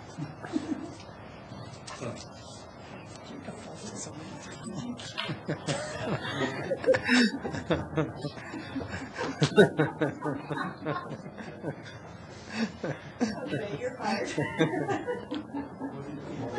I was actually surprised that she didn't. They don't trust him. Oh, my goodness. Okay, Bagley voted for Karen Chandler. Oh, good grief. You know, it's early when they're doing this, otherwise they'd be scooting through these. Santos voted for Karen Chandler. Okay. Wait a minute. Okay, Samori voted for Katie Riviera. Finley voted for Karen Chandler. Witt voted for Karen Chandler. Levison voted for Katie Riviera, excuse me. And Coombs voted for Karen Chandler. So Karen Chandler is your new MOPC board member. Longmont Housing Authority, we have no applicants, so we will re-advertise that one. Museum Advisory Board, we have 3 regular positions and only 2 applicants. You can do that with a motion or... Second. All right, let's vote.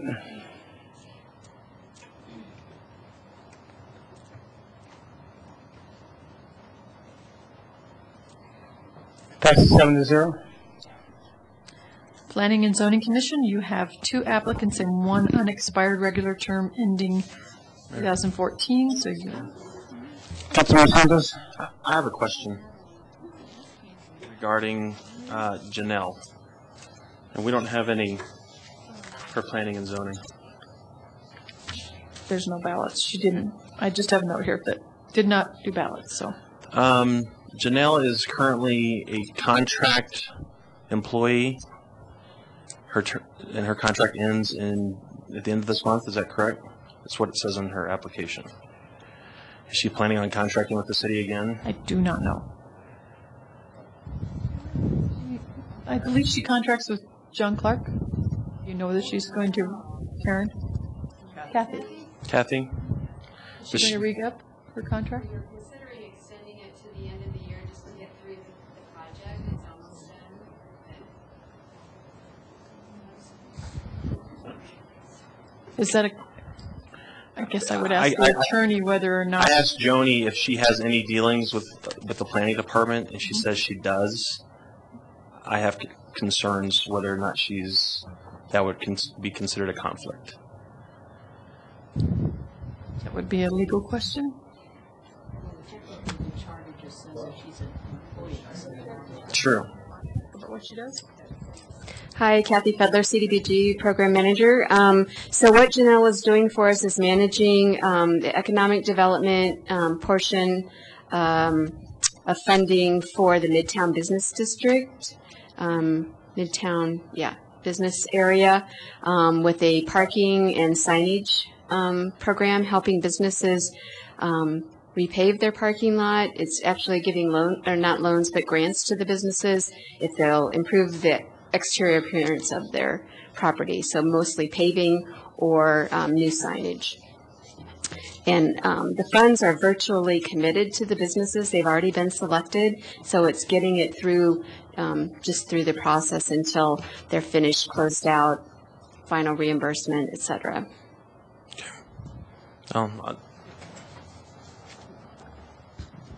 The candidate is here if you have questions. I don't. I have concerns. So I mean, this isn't a public hearing. So Eugene, Mayor and Council, I don't see anything that prohibits a contract employee from being on a board commission. I think in terms of conflicts, it'd have to be on a case-by-case basis.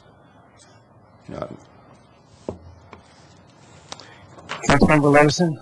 I guess we might have had circumstances also in the past that people on boards and commissions might have been under some kind of contract work for the city, and that's not been a question. I think what the charter says is as long as they're, I guess we have a city employee, Ms. Friesner is a city employee, and we would have been putting her on a board too, and, I guess the conflict of interest, I guess they could recuse themselves, just like I noticed in the minutes of the discussion on the distillery issue that Mr. Goldberg, who works for Left Hand, had stepped away from making a decision. So I think it really is that case-by-case basis. And I do want to just make a correction. Your council communication shows Chris Tita as a current member, is a current alternate.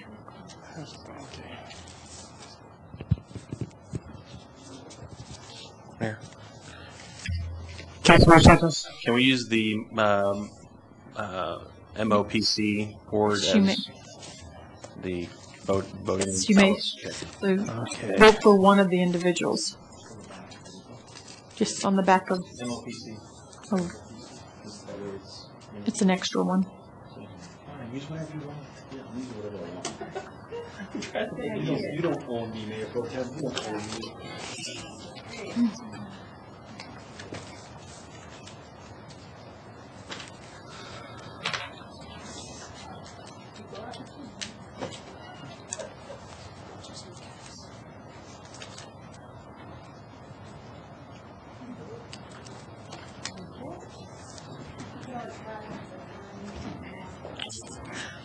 He's equal. Councilmember Witt voted for Janelle Flagg. Councilmember Bagley voted for Christita. Levison voted for Janelle Flagg. Coombs voted for Christita. Samori voted for Christita. Finley voted for Christita. And Santos voted for Christita. So Christita will be appointed as the regular member. Now that Chris's alternate position is now open, we can either re-advertise for that or appoint Janelle Flagg. I'll second that. Point of order. Okay. Councilmember Bagley? I would move that we appoint Janelle Flagg as the alternate. I was in the queue. Second. Oh, okay. That's right. Who seconded that? Just do it over. Okay. All right. Let's vote.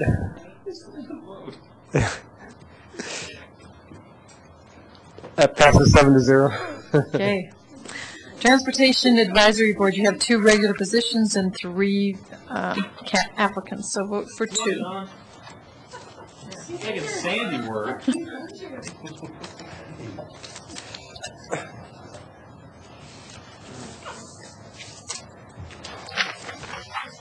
He can do most of them at the end of the year. Just flip it around.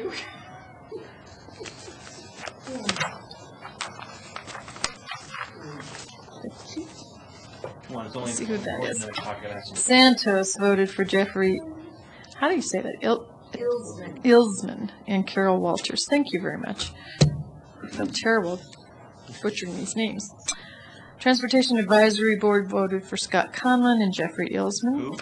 Transportation Advisory Board vote. Oh, sorry, Coombs did. I'm sorry. I've been off on vacation. I'm sorry. Still on vacation. Bagley voted for Jeff Ilsman and Carol Walters. Levison voted for Scott Conlon and Jeffrey Ilsman. Witt voted for Scott Conlon and Jeffrey Ilsman. Finley voted for Scott Conlon and Jeffrey Ilsman. And Samori voted for Scott Conlon and Jeffrey Ilsman. So Scott Conlon and Jeffrey Ilsman will be your new Transportation Advisory Board members. Then we have Water Board, 1 regular position with 2 applicants.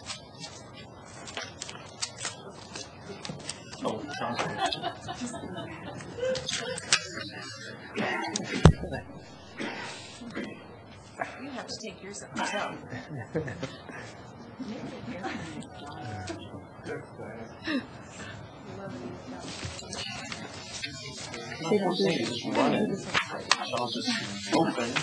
Okay. Levison voted for David Swenson. Bagley voted for David Swenson. Witt voted for David Swenson. Finley voted for David Swenson. Coombs voted for David Swenson. And Santos voted for, Samori voted for David Swenson. And Santos, we're still unfolding, voted for David Swenson. So David Swenson is your new Water Board member. So we're done. Thank you. Thank you. Okay, I guess it's time for final call, public invited to be heard. Is there anybody from the audience who'd like to speak now at this time? I guess seeing no one, I'll close final call, public invited to be heard. So now it's time for Mayor and Council comments. Councilmember Santos. Thank you, Mayor. I just want to congratulate Councilmember Levison on being elected to the CML Colorado Municipal League Executive Board for a second time. So congratulations again, Councilmember Levison. Councilmember Levison came in second with 61 votes. 61? The top person was Mayor Why Not? I did not want to say her name wrong. Why Not of Fort Collins, who got 63 votes. So there are 3 positions. Councilmember Levison came in second, so congratulations. And represent Longmont well. So good job. Councilman Finley. Thank you, Mayor Coombs. I would like to announce my business of the week. It's a little different this time. I would like to make the Well Pet Clinic at the Longmont Humane Society my business of the week. They're located at 9595 Nelson Road, and it's an excellent place to take your pet for a wellness check. Councilmember Samari. I can top that. I have two businesses of the week. One is Mac's Place at 17th and Pace, a new restaurant that just opened. You did? Well, it's open now. It's open now, yes. And very good food for breakfast and lunch. And a new place that just opened in town, Smash Burger, where the mayor smashed the burger tonight. Visit both. Councilmember Witt. I've got two items. Item number one, Coffee with Council, is the 29th, which it would be this coming Saturday, yeah? With Councilmember Samori, and myself. And we'll be at Big Daddy Bagels, 9 a.m. to 10 p.m. That would be in Prospect, and it's on Ionosphere. The second thing is, in case you haven't heard, Longmont is involved in the Northwest Area Mobility Study. RTD hosted a teletown hall last Wednesday, unfortunately gave everybody the wrong phone number. So they are doing it again, so we have a second chance to have our voices be heard, and I am going to read the phone number. So it is Thursday evening from 6:30 to 7:30. Phone number is 877-229-8493. And there's an ID code that you put in. It's 19081. And I'm sure that we can have that up on the city's website as well, so that you will be, it's already there. But please participate and give RTD your feedback.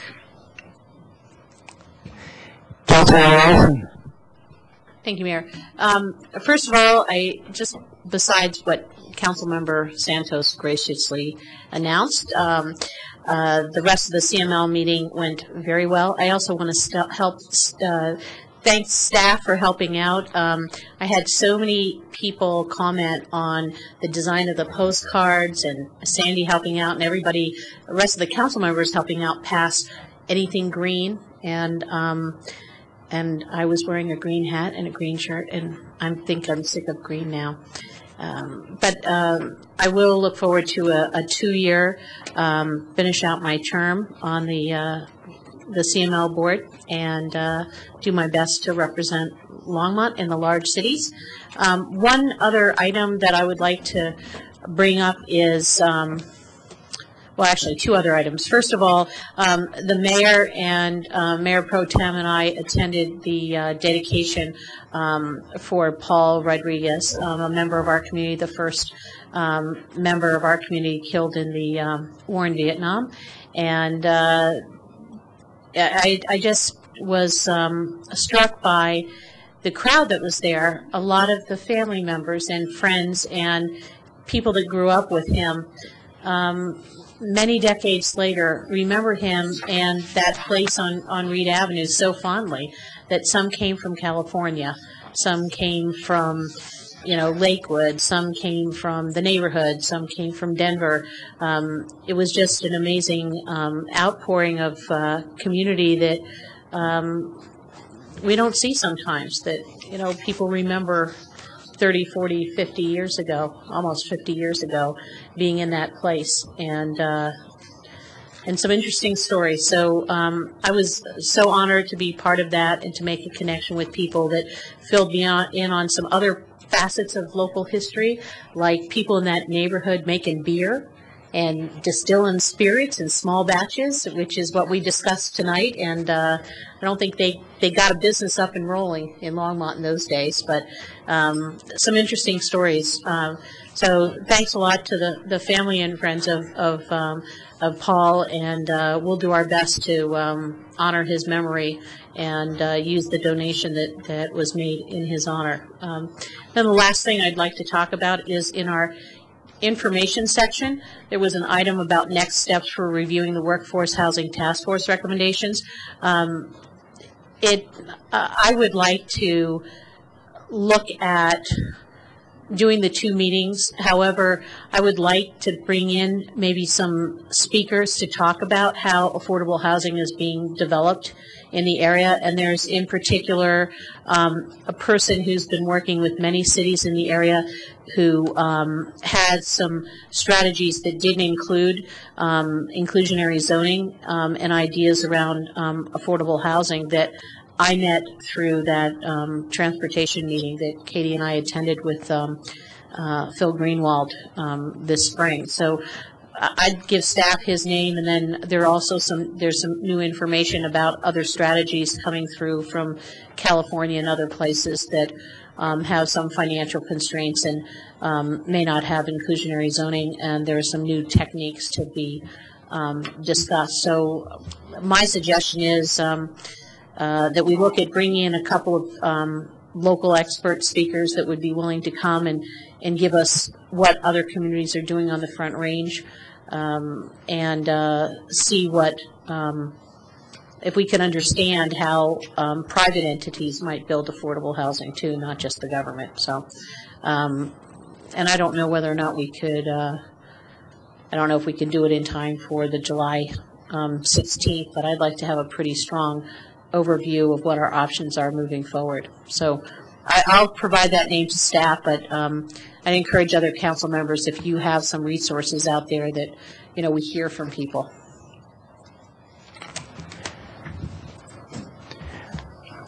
All right, I would like to, excuse me, Councilmember Watt. I would disagree with Councilmember Levison. Essentially what you're asking us to do is redo all the work that the Housing Task Force has already done. I think we owe it to the task force to go through the work that they've already done. And if it is not clear, then we look outside and pull in extra people. But I think that if we do go that course, it is undermining the work that they've already done and calling into question the work product. So I think we owe it to that task force to go through the work that they presented and not pull in extra people and create more work and thrash around even more on this. So I would disagree. Councilmember Levison. Thank you. Actually, what staff has written is that, you know, staff is going to be providing some issues, concern, potential problematic areas, and you know, those other viewpoints were not brought in. It's not dishonoring. The intention was not to dishonor what the work was done, but it talked about expanding on what the recommendations of the task force were. Other areas of focus that they didn't receive information on. I mean, they didn't have anybody come and talk to them about the dynamic of state and federal resources, for example. You know, I'm just suggesting that there are people out there that have worked with developers in the for-profit area that have other techniques that were not even addressed by the report, and that we haven't actually heard from kind of boots on the ground what's being done and what people out, you know, people that are building the housing, what techniques are they using. If we have a void of not actually talking to the people that are doing the work in the Front Range in affordable housing, I don't know how we're going to come up with a budget or any addressing some of these other issues to get someone else to maybe use the private activity bonds and not just the housing authority if we want to incent and see private developers coming in to do this work too. We really didn't hear from that perspective. And, it's just a accoutrement to the discussion to get some real-world examples. Councilmember. And I would just say that I would like to wait to make that determination as we go through the work that is being presented to us. I don't want to automatically start pulling in extra people. I think that we have plenty to discuss without muddying the waters with other folks. So all I'm saying is Councilmember Levison does not speak for me. Councilmember Hagler. Thank you, Mayor Coombs. I was just going to point out that I appreciate Councilmember Levison, her vigorous appetite for information and data. I have the unique opportunity to see her electronic packet and how highlighted it is. And she likes information and data. But I also would prefer to wait till we hear back from the housing folks more fully, and that way we can kind of take it step by step, because I don't want to sit here any longer than we have to a lot of nights. And speaking of that, I want to apologize to some of my council members. It's come to my attention that there are times when I am multitasking during council meeting, meaning that I'll be preparing for court the next day or answering a text from my wife or whatever. And I don't want to give the impression I don't care. But I don't care. No, I'm just kidding. So I will be mindful of how that might appear and influence some of the things that we're talking about. So I just wanted to apologize if I hit on any sensitivities and whatnot. Thank you, Brian. First off, there's a lot of things going on in this town this last weekend. The airport expo. I'd like to thank Tim Barth and Mary Jo Yates. I'd also like to take my hat off to our council member, Katie Wood, who jumped out of an airplane. I mean, that takes a lot of guts, so we're proud of you, Katie. I'd also like to thank the city staff for how they prepared the gardens and the lawn and the gardens, and that park just looks so pristine for the Paul David Rodriguez Memorial. So I'd like to thank all the people in the city that worked real hard to make that event go so nice. And I'd also like to thank, Left Hand Brewery put on a big fundraiser this last weekend with the band on a big full moon night. So Josh Goldberg worked hard on that event, and there's lots of people from Longmont at that event. So a lot of things happening. This is a great city. And I also have now something I can add to my resume. I know how to make a smash burger, so if I ever need a job, I've got that down pat. So thank you. Oh yeah, it was like a 926 Hover. It's just basically north of Brent Avenue and Hover, near the Subway shop where several little restaurants. But great burgers. So it's been an exciting week. Lots happening, so thanks to everybody. And happy 4th of July coming up. Oh, it's 965 Hover Street is the correct address. 10 a.m. and they have really good burgers. Councilmember Bagley. I don't move. I just think we should all go to Smash Burgers. That sounds really good right now. So they're not opening? Yeah. Okay, cheeseburger will wait. You can always go to the Pump House, right, Mayor? Yeah, we can always do that. All right, city manager, any remarks? Do have a few more things that I talked about earlier. The first was to actually draw council's attention to the item that talked about the workforce housing task force and see if there were any comments on that. But you all were in that discussion earlier, so are there any additional comments that I need on that? Okay. No. Okay. So we may have to adjust the dates a little bit simply because the 16th is looking like we may have some pressing issues. So we will be evaluating that closely. Okay. But I just wanted to bring that to council's attention. On another note, staff met today regarding an economic development prospect, specifically Digital Globe. And because we don't have a council meeting next week, we are going to need to request that we have an executive session to go over some information with council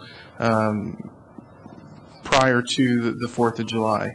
And so we wanted to check with council and see availability. So could we do it this week? Let's say Friday, Thursday, Friday? Friday is better. We can do it during, I mean, if we could work schedules, we could also do it during the day. We were hoping that we could put it together tonight, but that we had to finish up some due diligence on the numbers we were putting together. I think we have folks that are gone. Yeah, okay. Eugene? We can only do that in an emergency situation. We pass that on. No. Sounds like Friday's the best. Do what? I think we have to post it. And we're not ready. I mean, they're still putting together the final numbers.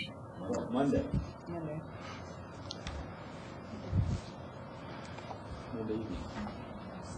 Monday evening? Well, it can't be during the dinner. 5:30?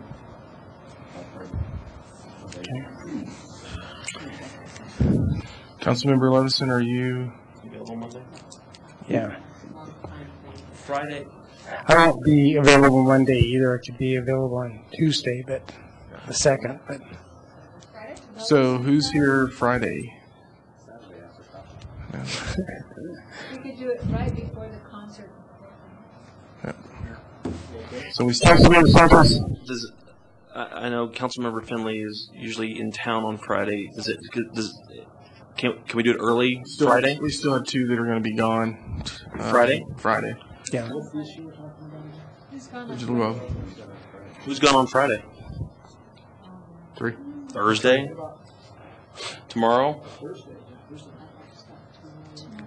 I'm talking tomorrow morning. We're not. The earliest we'll be ready is Thursday evening or Wednesday evening. Wednesday evening. Could do Wednesday at 5.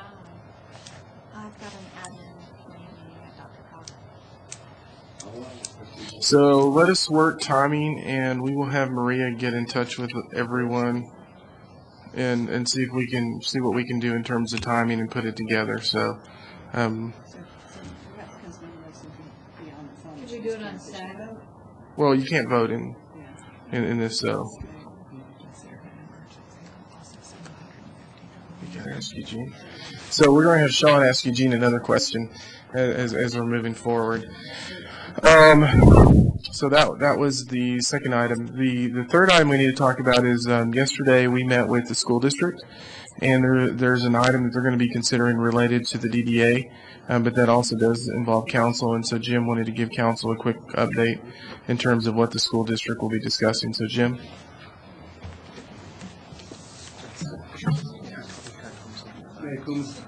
Mayor Coombs, members of council, Jim Golden, Director of Finance. As you recall, last night we had a joint meeting with the county, and at that point we discussed the DDA TIF and the ability for the DDA to try to recover or share the other 50% of the TIF in years 31 and beyond.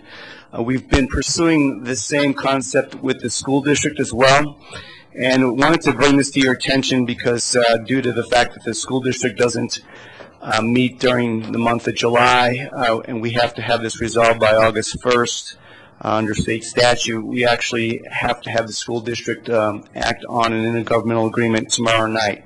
Staff has worked that out with the parties involved, the DDA, the city, and the school district, and there's 2 aspects to this. One is the sharing of part of their 50% of their mill levy, the total program mill levy portion. That's the portion that would be backfilled by the state, and so they've agreed to allow that to continue to be TIF dollars going back to the DDA. Also, as part of the agreement, the DDA has negotiated that they would share back to the school district the amount of the TIF that is being generated from the mill levy override that passed last November. So those two numbers are they differ from year to year, but those were the interest of both parties, and so the DDA board is aware of this agreement and has been discussing it, and the staff has been working with the school district over time, but we didn't realize there wasn't going to be an opportunity to get this to you earlier because we thought that we had more time in July to deal with it. So I wanted you to know, since it's going to a public meeting tomorrow night and the city is a party to that agreement, it'll come back to you in a meeting in July for your approval. All right. Any questions? No, thank you, Jim. Thanks. So what we'll do is staff will work on that, see what we can come up with, and find a time, and we'll be in touch with council. Okay. Thank you. Okay, city attorney, any comments? No comments, Mayor. All right. This meeting is adjourned.